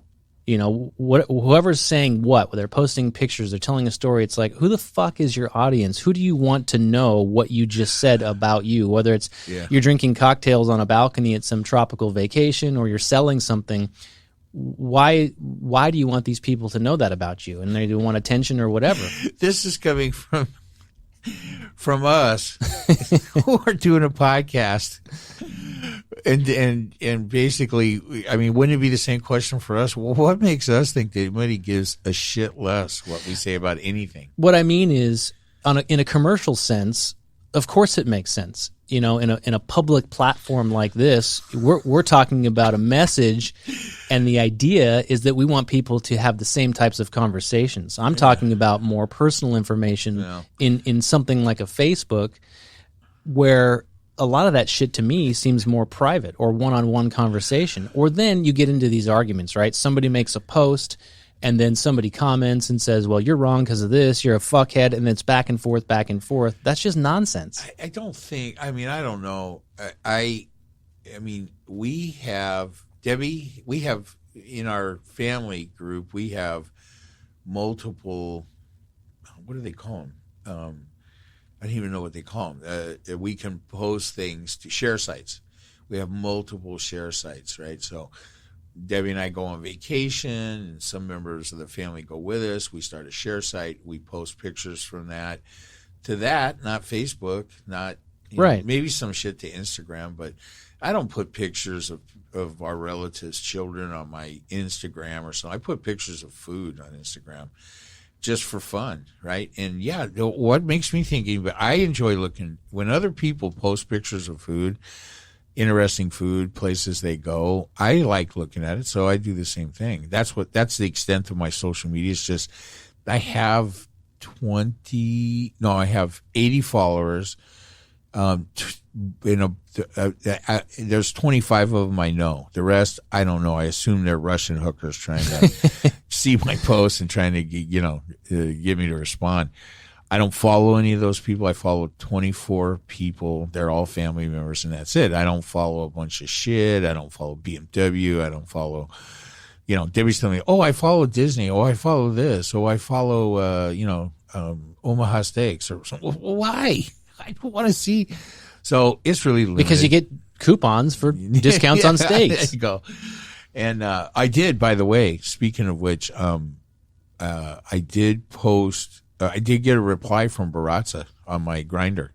They liked my post. I posted my Baratza grinder post. No, Right. I'm saying the name. Yeah. Right? Of your coffee grinder. On my coffee grinder on the couch funeral. And although I did not get a like on my regular Instagram, I did get a like from Baratza on the couch. So I'm waiting for the free goodies to come. Yeah, and now. see, you need social media to thrive so that coffee goodies can trickle down to you. Yeah, look, I am not a proponent of getting rid of social media. I just think that the entirely self-serving, dangerous, anti-American motivations that Mark Zuckerberg has demonstrated during his time, combined with the monopolistic way they run that company, he needs to be taken out. Well, I mean, I see the that's company needs to be broke up. He needs to be taken out, and then we can have another alternative rise up, but it's impossible right now. There is no viable alternative to Facebook. Yeah, but those are assumptions that just aren't guaranteed. I mean, so listen, when you talk about all the bullshit within Facebook, I agree with you more than I disagree with you, except the big difference is, number one, I think we should allow it, just like Trump. I have always said, let him make those statements and let the people see for themselves what a maniac this guy is. The problem is people don't, right? They don't fact check. They don't research on their own, whether it's Trump, whether it's vaccine information, whatever it is. You know, does Mark Zuckerberg have... Marcus Zuckerberg... Is he motivated by greed and self-interest? Yes, but we all are. That's why we all trade our labor for money. So I mean, again, I don't disagree with the premise, but I don't think it's as diabolical as you think. You know, the thing I think that irks me about Facebook is that I don't have any problem with Zuckerberg making a lot of money or anything like that. It's what bothers me is that in the process of doing that, for the sole purpose of more money and with no apparent moral responsibility on his part, he has purposely promoted running Facebook in a manner that has seriously promoted this conflict engagement to the detriment of the entire society. It wasn't his idea. What did you say? It is his idea. No, he stole it for the news networks. What's the line you say? If it bleeds, it leads. It's an example that he stole. Several things I can tell you that I've come to realize recently about Facebook that you want to put into the mix, right? Regarding Russian activity on Facebook prior to the 2016 elections, right? They claim they didn't know. That's a lie. You mean Zuckerberg. Yeah. So there's, it's coming out now that there are memos and things, and remember there have been Senate hearings, and there's evidence being gathered that he was told that there was Russian activity on the platform aimed at affecting the U.S. election way back in like 2015. He purposely did nothing. Okay. There's no excuse for that. And I'm not going to excuse him for that. That should be prosecuted. Okay. That is anti-American, right? And so anybody that wants to say, well, geez, Mark didn't know, that's a lie. He knew. There's all kinds of people and all kinds of memos and things that have come to the surface that demonstrate he did know. He just doesn't care, right? So when you say he didn't know, he made the conscious decision. I didn't say he didn't know. Oh, okay. I thought you did. No, I'm letting you talk. Somebody's going to say it, and it's just not true.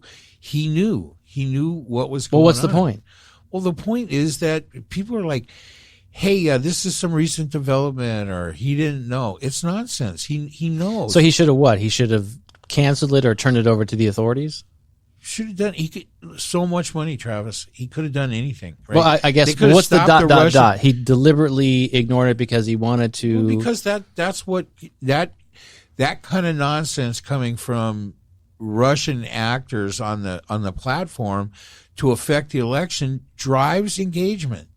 So right? He saw engagement increasing. He saw opportunities for profitability, and so he left it there. Yep.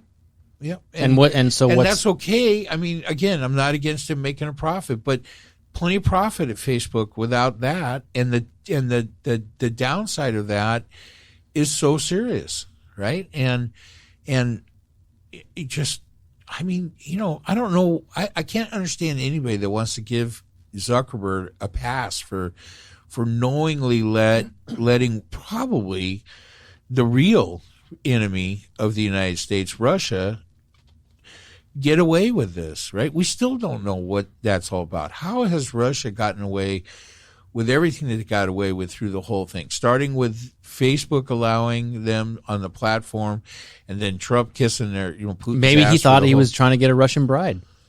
Zuckerberg? Yeah. He's already got a Chinese bride. Oh, he does? Yeah. So, listen, I guess what I think about is why is Facebook important? You talk about, you made references several times, and we have in past discussions about how we need to break up them and we need to have a competing product, but we don't really. We need food, we need water, we need transportation. We don't need Facebook or anything like it. What would be good for society is a better version of Facebook. Why? Because it's good. Why do we need any version of Facebook? What do you need anything, Trav? I know, I just said you need water, you need food, you need transportation. What did I leave off the list? Hookers? Yeah. Well, I guess it's a facetious question. I mean, I try to give you a serious answer to a facetious question. It never turns out good for me. I guess, it's all just how you look at it, right? I mean, Facebook to me is more of a mirror than it is the culprit. I think it's the people, or maybe it's equally the mirror and the culprit, I guess. I mean, I just see the activity that we're talking about and people's engagement and what they do with it.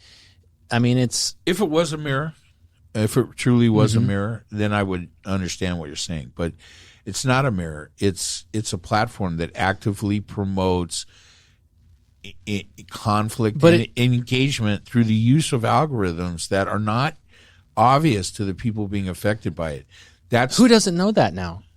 And the reason I say it's a mirror, by the way, and I said it a few minutes ago and I'll say it again, it's because Facebook and the Twitters of the world, they're not posting their content, right? It's a platform that allows users to post content, and the issue is Facebook. But the algorithm is responsible for what gets put up into the platform. How frequently somebody that Google's targeted ads, tax all relief that stuff in the Midwest sees something but even about Trump. Doesn't that have to do more with, say, privacy, for example? You know how when you go on a website, you get that cookie pop up on your phone? Yeah. It says, do you opt in or whatever? Yes. I think, isn't there a big issue going on right now with Apple and Facebook that the newest version of iOS, it's either 14 or 15, is somehow, it's doing something that Facebook doesn't like. It's more privacy. You have to basically opt in more ways versus opting out. Yeah, I know a little bit about this. So recently, what's the beeping? I don't know. Is it your Can you hear it? Your pacemaker? Or is it just me?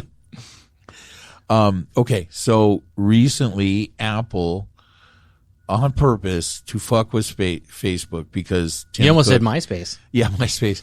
Tim Cook hates Zuckerberg, right? Thinks he's immoral and is probably more in my camp than not. And they have decided to allow Apple phone users to opt out of letting Facebook track them across other apps. So when you sign up for Facebook and you have a Facebook account or a WhatsApp account or Twitter or whatever, you are being tracked by those platforms across everything else you do and you have given so this is the big question about, do people need to be able to opt in or opt out? What's the deal? By signing up for those sites and getting your Facebook content and whatever you get out of it, or your Twitter, you in order to access those things, you give them permission to track your shit across every app you go on, gather your information, and sell it. Because remember, and sell it to advertisers who will target me based on my interests. We are the products, right? Well, they don't give a shit about that. We know what the average, but some of the advertisers are using it for that. But we don't know what other malicious reasons the information may be being compiled. And so whatever, there's no real evidence that the CIA is hooked into this or something, but you don't really know. And here's the problem. It should be, hey, do you want to let us use your information, track you across every other app you use on your phone? Apple's saying, hey, guess what? Because there's no way to opt out of that, right?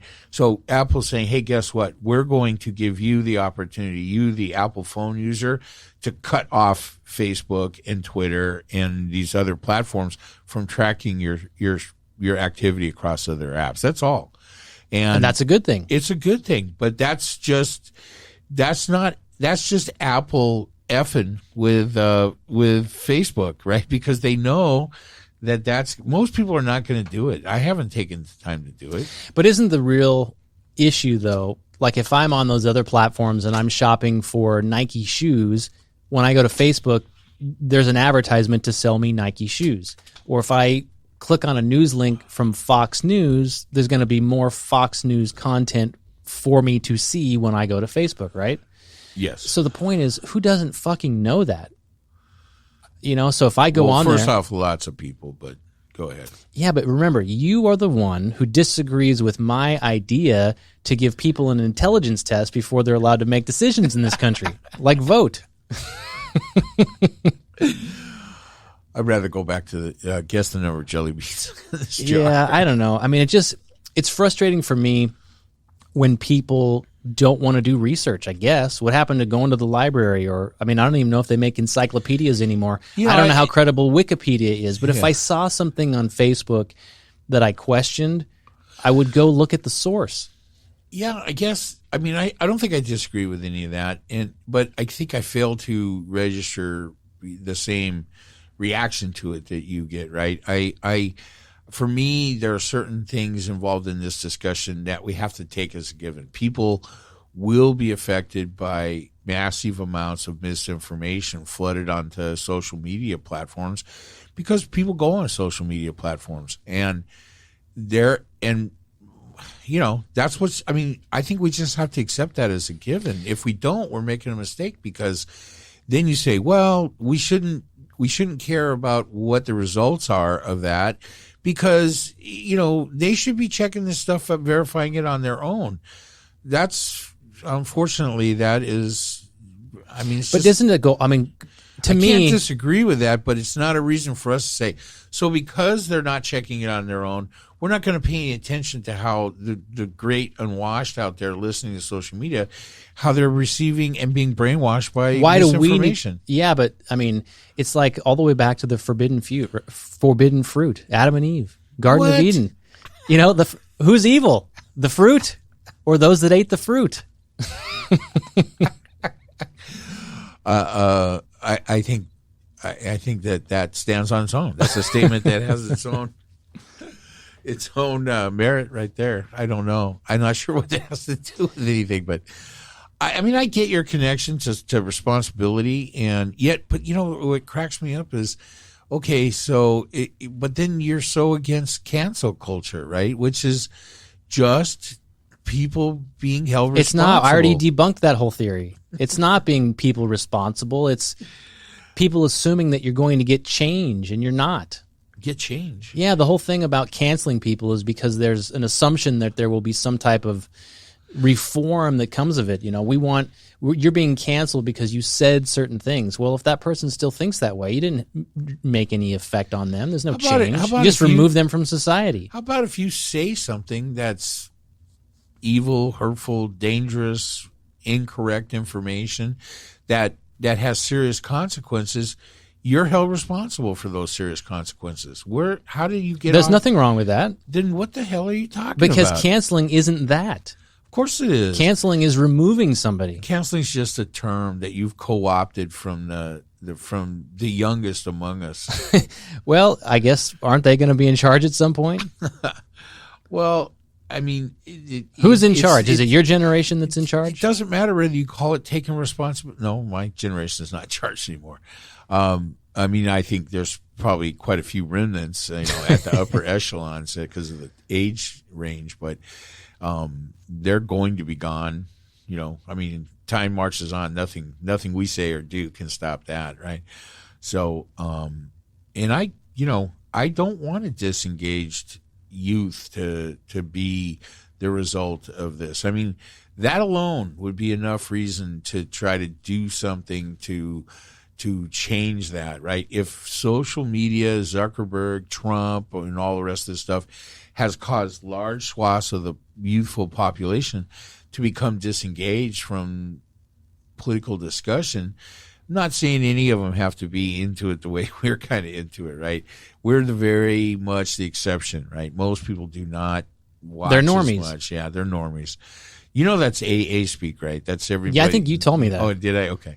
So yeah, they're kind of normies. They can have a little bit of it, and then they're not going to go crazy on it, right? So and not everybody has to be engaged to that extent, but disengaged completely, where they're just not able to even receive the information about things that are wrong or unjust or whatever. That's not good. So what will it take? What is the one thing or the many things that we will all finally get behind? If it's not the vaccines, we know that. We're never going to all get behind anything. What's our next World War II moment where we all get behind something and we're united? That's a good question, Travis. That's a really good question. I don't know the answer to that. I don't have a prediction for what that would be.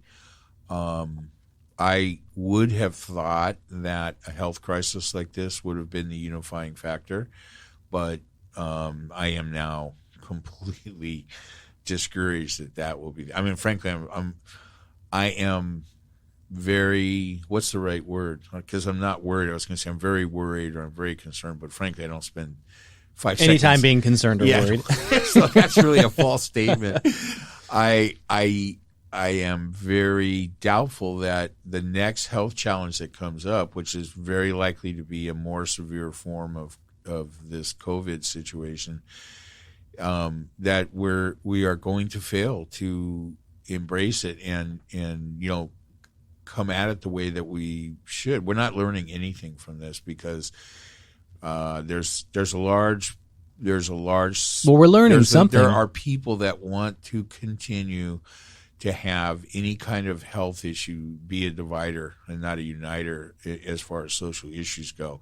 Which, I mean, even you, right, Travis? Even me can see where it would be better if we responded to health crisis in a unified way and not at each other's throats over it. I mean, every time, again, I said it a few minutes ago, the best prediction of future behavior by anybody or any group of people is past behavior. And so that tells me that the next one is going to be worse, and I think that's going to be directly proportionate to how soon it happens. If it's 10 years down the road, the reaction won't be as bad because a lot of this will have faded. If it's next year, we're fucked because it will drive people into their camps, and there will be no science. There will be no motivation among people to try to understand the new health challenge, and millions of people will most likely die. Where are we at now in the United States alone? We're 6 million worldwide on COVID. We're 600,000 in the United States. Deaths, you mean? Yeah. I don't know. Nobody even gives a shit anymore, right? So that's why I don't talk about it anymore. I mean, there were times when we were at like every day we were talking about 40,000 deaths, and and you and I made a bet, which in retrospect was probably fairly tasteless, that it would never go over 100,000. It blew past 100,000 by 6. So, I mean, it's just, and we don't care. Well, here's the thing, and not to spark up old flames for you, but I think if we had... I'm breathing deeply. Yes. If we had another health scare that might do it, that is something more analogous to the Black Plague that wipes out large amounts of people. What makes you think that? Well, I don't know. Maybe the imagery I'm drawing from is the picture that you painted about, Vietnam and, war images where people could see that it was real and it was, affecting their children and loved ones and all that at a scale that maybe was not imaginable. But I guess my assumption is that with COVID, the reason why people are so disconnected from it is because although the gross numbers are large, by percentage it's not. And so I'm just wondering if so many more people were not affected by it than were affected by it, that's why there's no response to vaccinations. Well, here goes our second quote of a famous Russian communist leader for the program. I think earlier you said it'll be the United States Western democracy will fall from within. It won't be anything on the outside. That was Stalin or Khrushchev or somebody. And this is Stalin. One death is a tragedy, and 1 million is a statistic. And I don't think we've ever seen anything that bears out that statement more starkly than what we've seen in relation to COVID. Travis, I hate You know what I think about is like, the show The Walking Dead? Yeah. Where literally you walk outside and you're being attacked by zombies. And if the zombies are some type of COVID molecule or any other disease, then I think people would respond. I don't know, man. I was going to say that if the next thing is worse than COVID, so for the better part of 1 million people in the United States, the effect of this was they're dead, and so many more kids have been out of school for the better part of 2 years. We don't have any idea what the ramifications of that is going to be. I'm right there with you. You don't have to worry about social media because these kids won't be able to read. Yeah, that's right. The economy will be shattered again. I mean, how many times can we do that in, short periods of time? But more importantly, all of us, and there'll be pushback against it, right? For the things that are going to cause those things to happen. They won't want to close the schools. They won't want to do anything that would slow the economy. And if the next one is 100, we're already looking at a single COVID variant that is 200 or 250 times more contagious than COVID-19. The next thing gets up to be an Ebola scale type. That's what I'm saying, because even the rate of the change of what we're dealing with, we are going to see worldwide devastation while we're fucking around. So the question is that what it will take? I mean, the reason why people aren't responding to Delta is because transmission aside, it's not that deadly. And that's what we're saying. We just talked about it, that the hospitalizations and the deaths are down. So, clearly the theme of this episode has been glass half empty. So is there anything... I feel a title coming on. Right? Is there... What can we say that is going to be something that would unite us? Oh. We had an episode that we called The Untied States. The Untied States. Yeah, I remember that. Well, I don't know. I'm not particularly optimistic about unification. Are you willing to entertain the idea that our future as a nation is not guaranteed?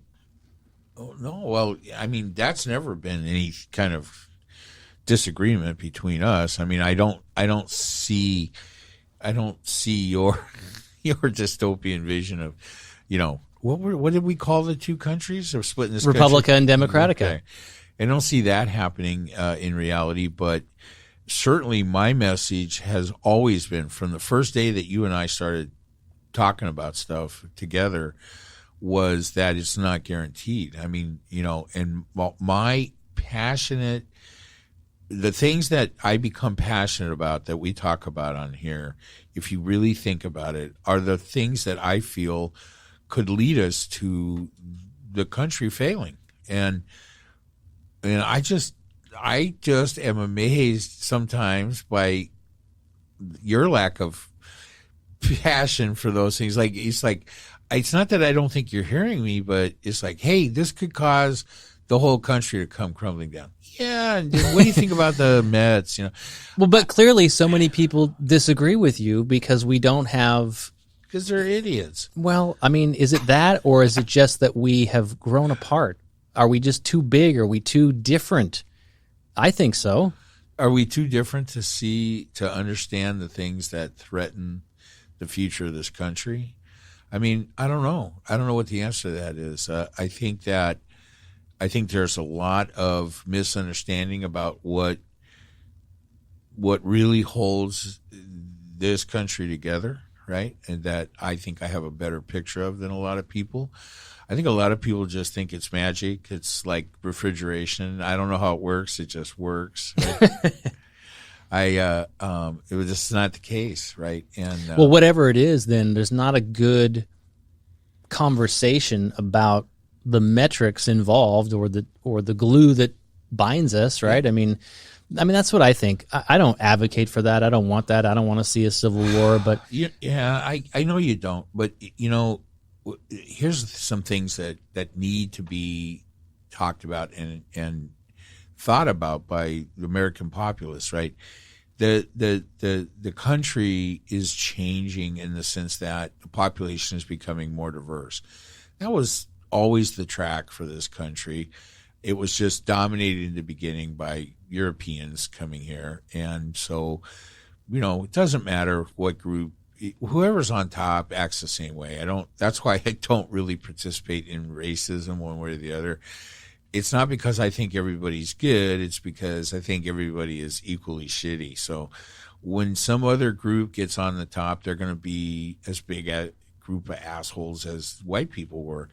And so having said that, we need to stop just waiting for that to happen. We need to actively try to figure out how to live together. This country and the concept of this country, people, and we talked about this before recently, and I like this theory, that being an American is, you come here to America, you immigrate, forget all the legal stuff, and you come to America, you become an American, right? And you go to Japan, you never become Japanese. And that's true in almost every other, I don't know if there's any place like America. I don't think so, because even in Britain, which might be the closest, thing to it, they're completely racist. They hate everybody that's not English by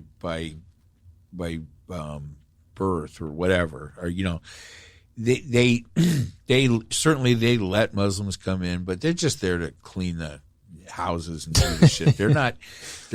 They don't want them to. They want to bitch about them not assimilating, but they don't want them to assimilate. In this country, we should want everybody that comes to come and feel like an American, and not at the expense of every shred of their former, of their historical culture or anything like that. And we should all strive to figure out how to have a country made up of a diverse population from all over the world, because that could make us, and has made us, even despite ourselves, our worst intentions, has made us the strongest country in the world. For now. And we still are. And, for now. Well, I mean, that's the point, isn't it, Travis? But let me stretch your mind just for a minute. Yeah. Here's the question. Again, philosophically, you take the idea of the American experiment and all the things that it's supposed to be, forget the initial couple hundred years like you discussed. Not what it started out as. Of course. What could it be now? What could it be now?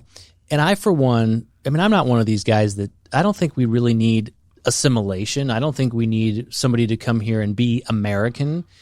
That's what makes the idea great. Come here, be who you are, bring your culture, bring your food, bring your dress, and bring your ideas. American. And the fact that you're American is because you happen to be on this rock that we drew boundaries around. But here's where I was going with this. More than that.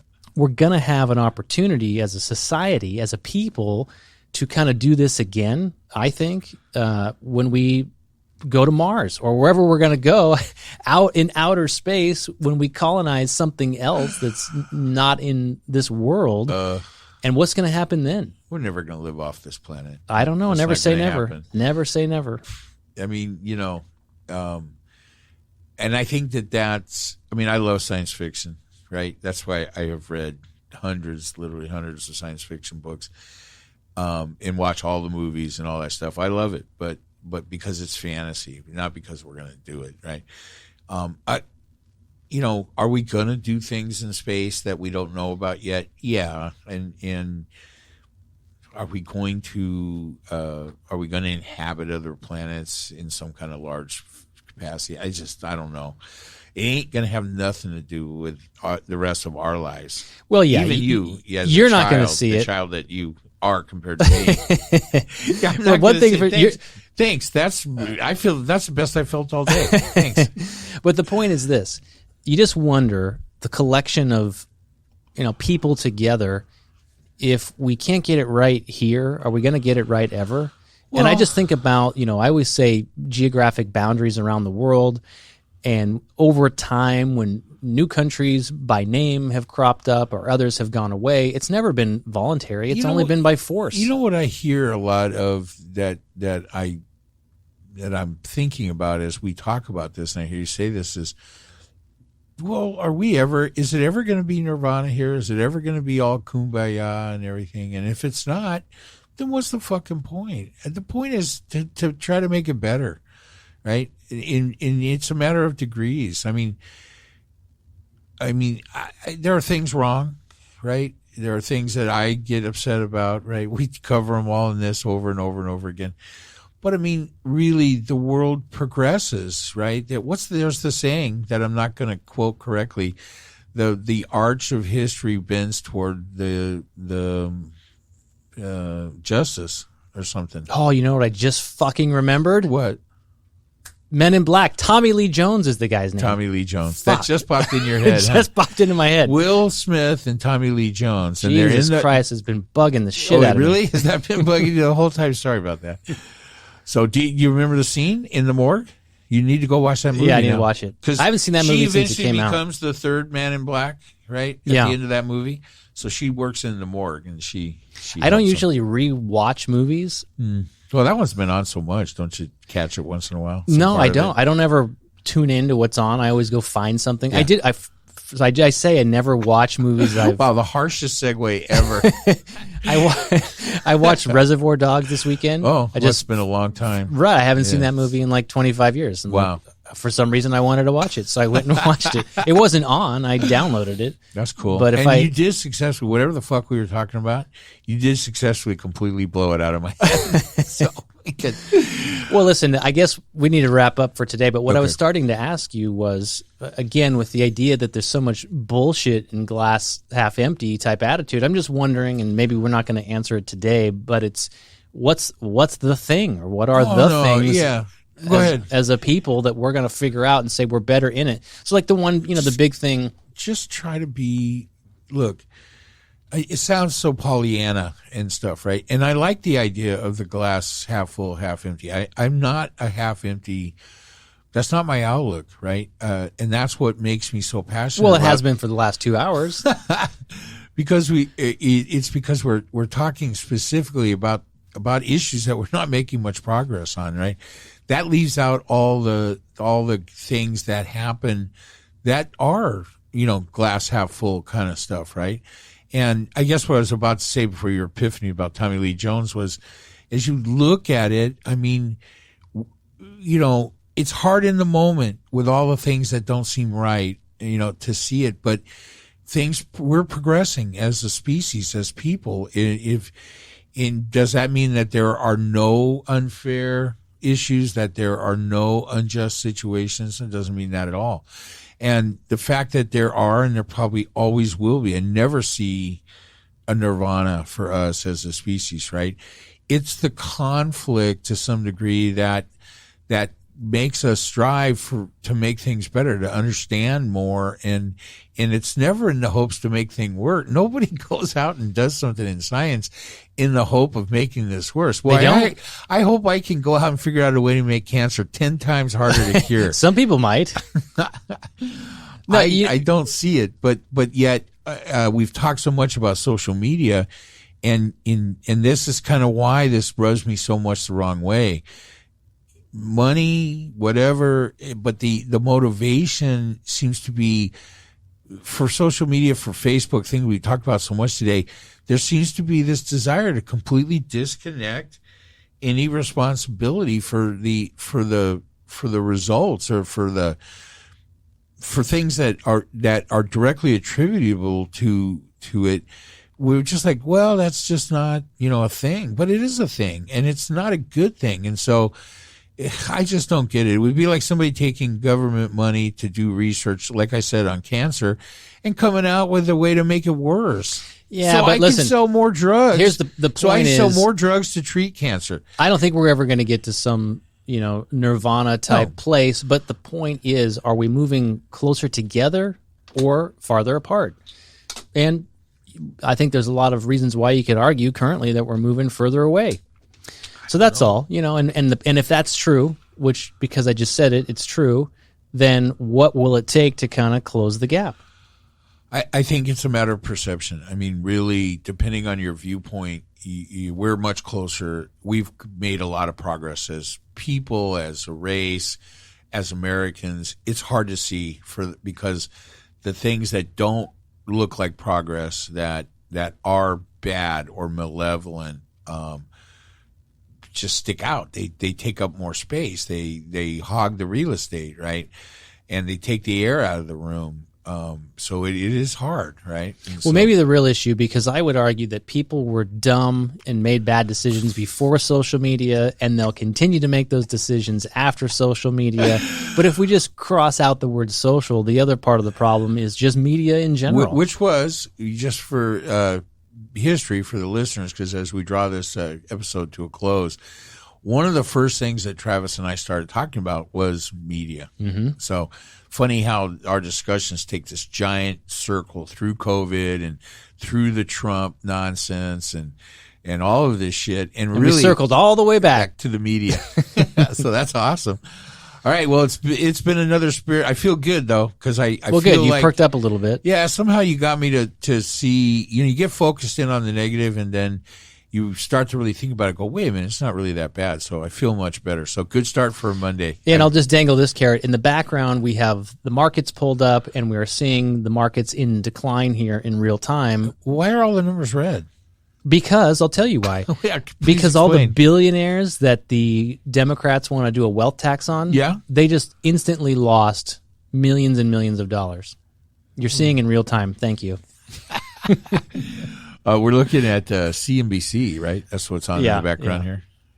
Okay, well, awesome. This is some red numbers, folks. Don't check your 401k today. What's VIX? Where do you see that? Oh, it's gone now. I don't know. I just see red. So everything's red. That's all you need to know. Oh my God, that's not making look at there's Bitcoin. Oh my God, Bitcoin is another. See, and topic. if all I'm saying, we talk about this wealth tax shit. You make money one day, you lose money the next. It depends on when you confiscate it. How much there is to confiscate. Oh my God! All right, I'm off. I'm way off here. All right, see you guys. Bye.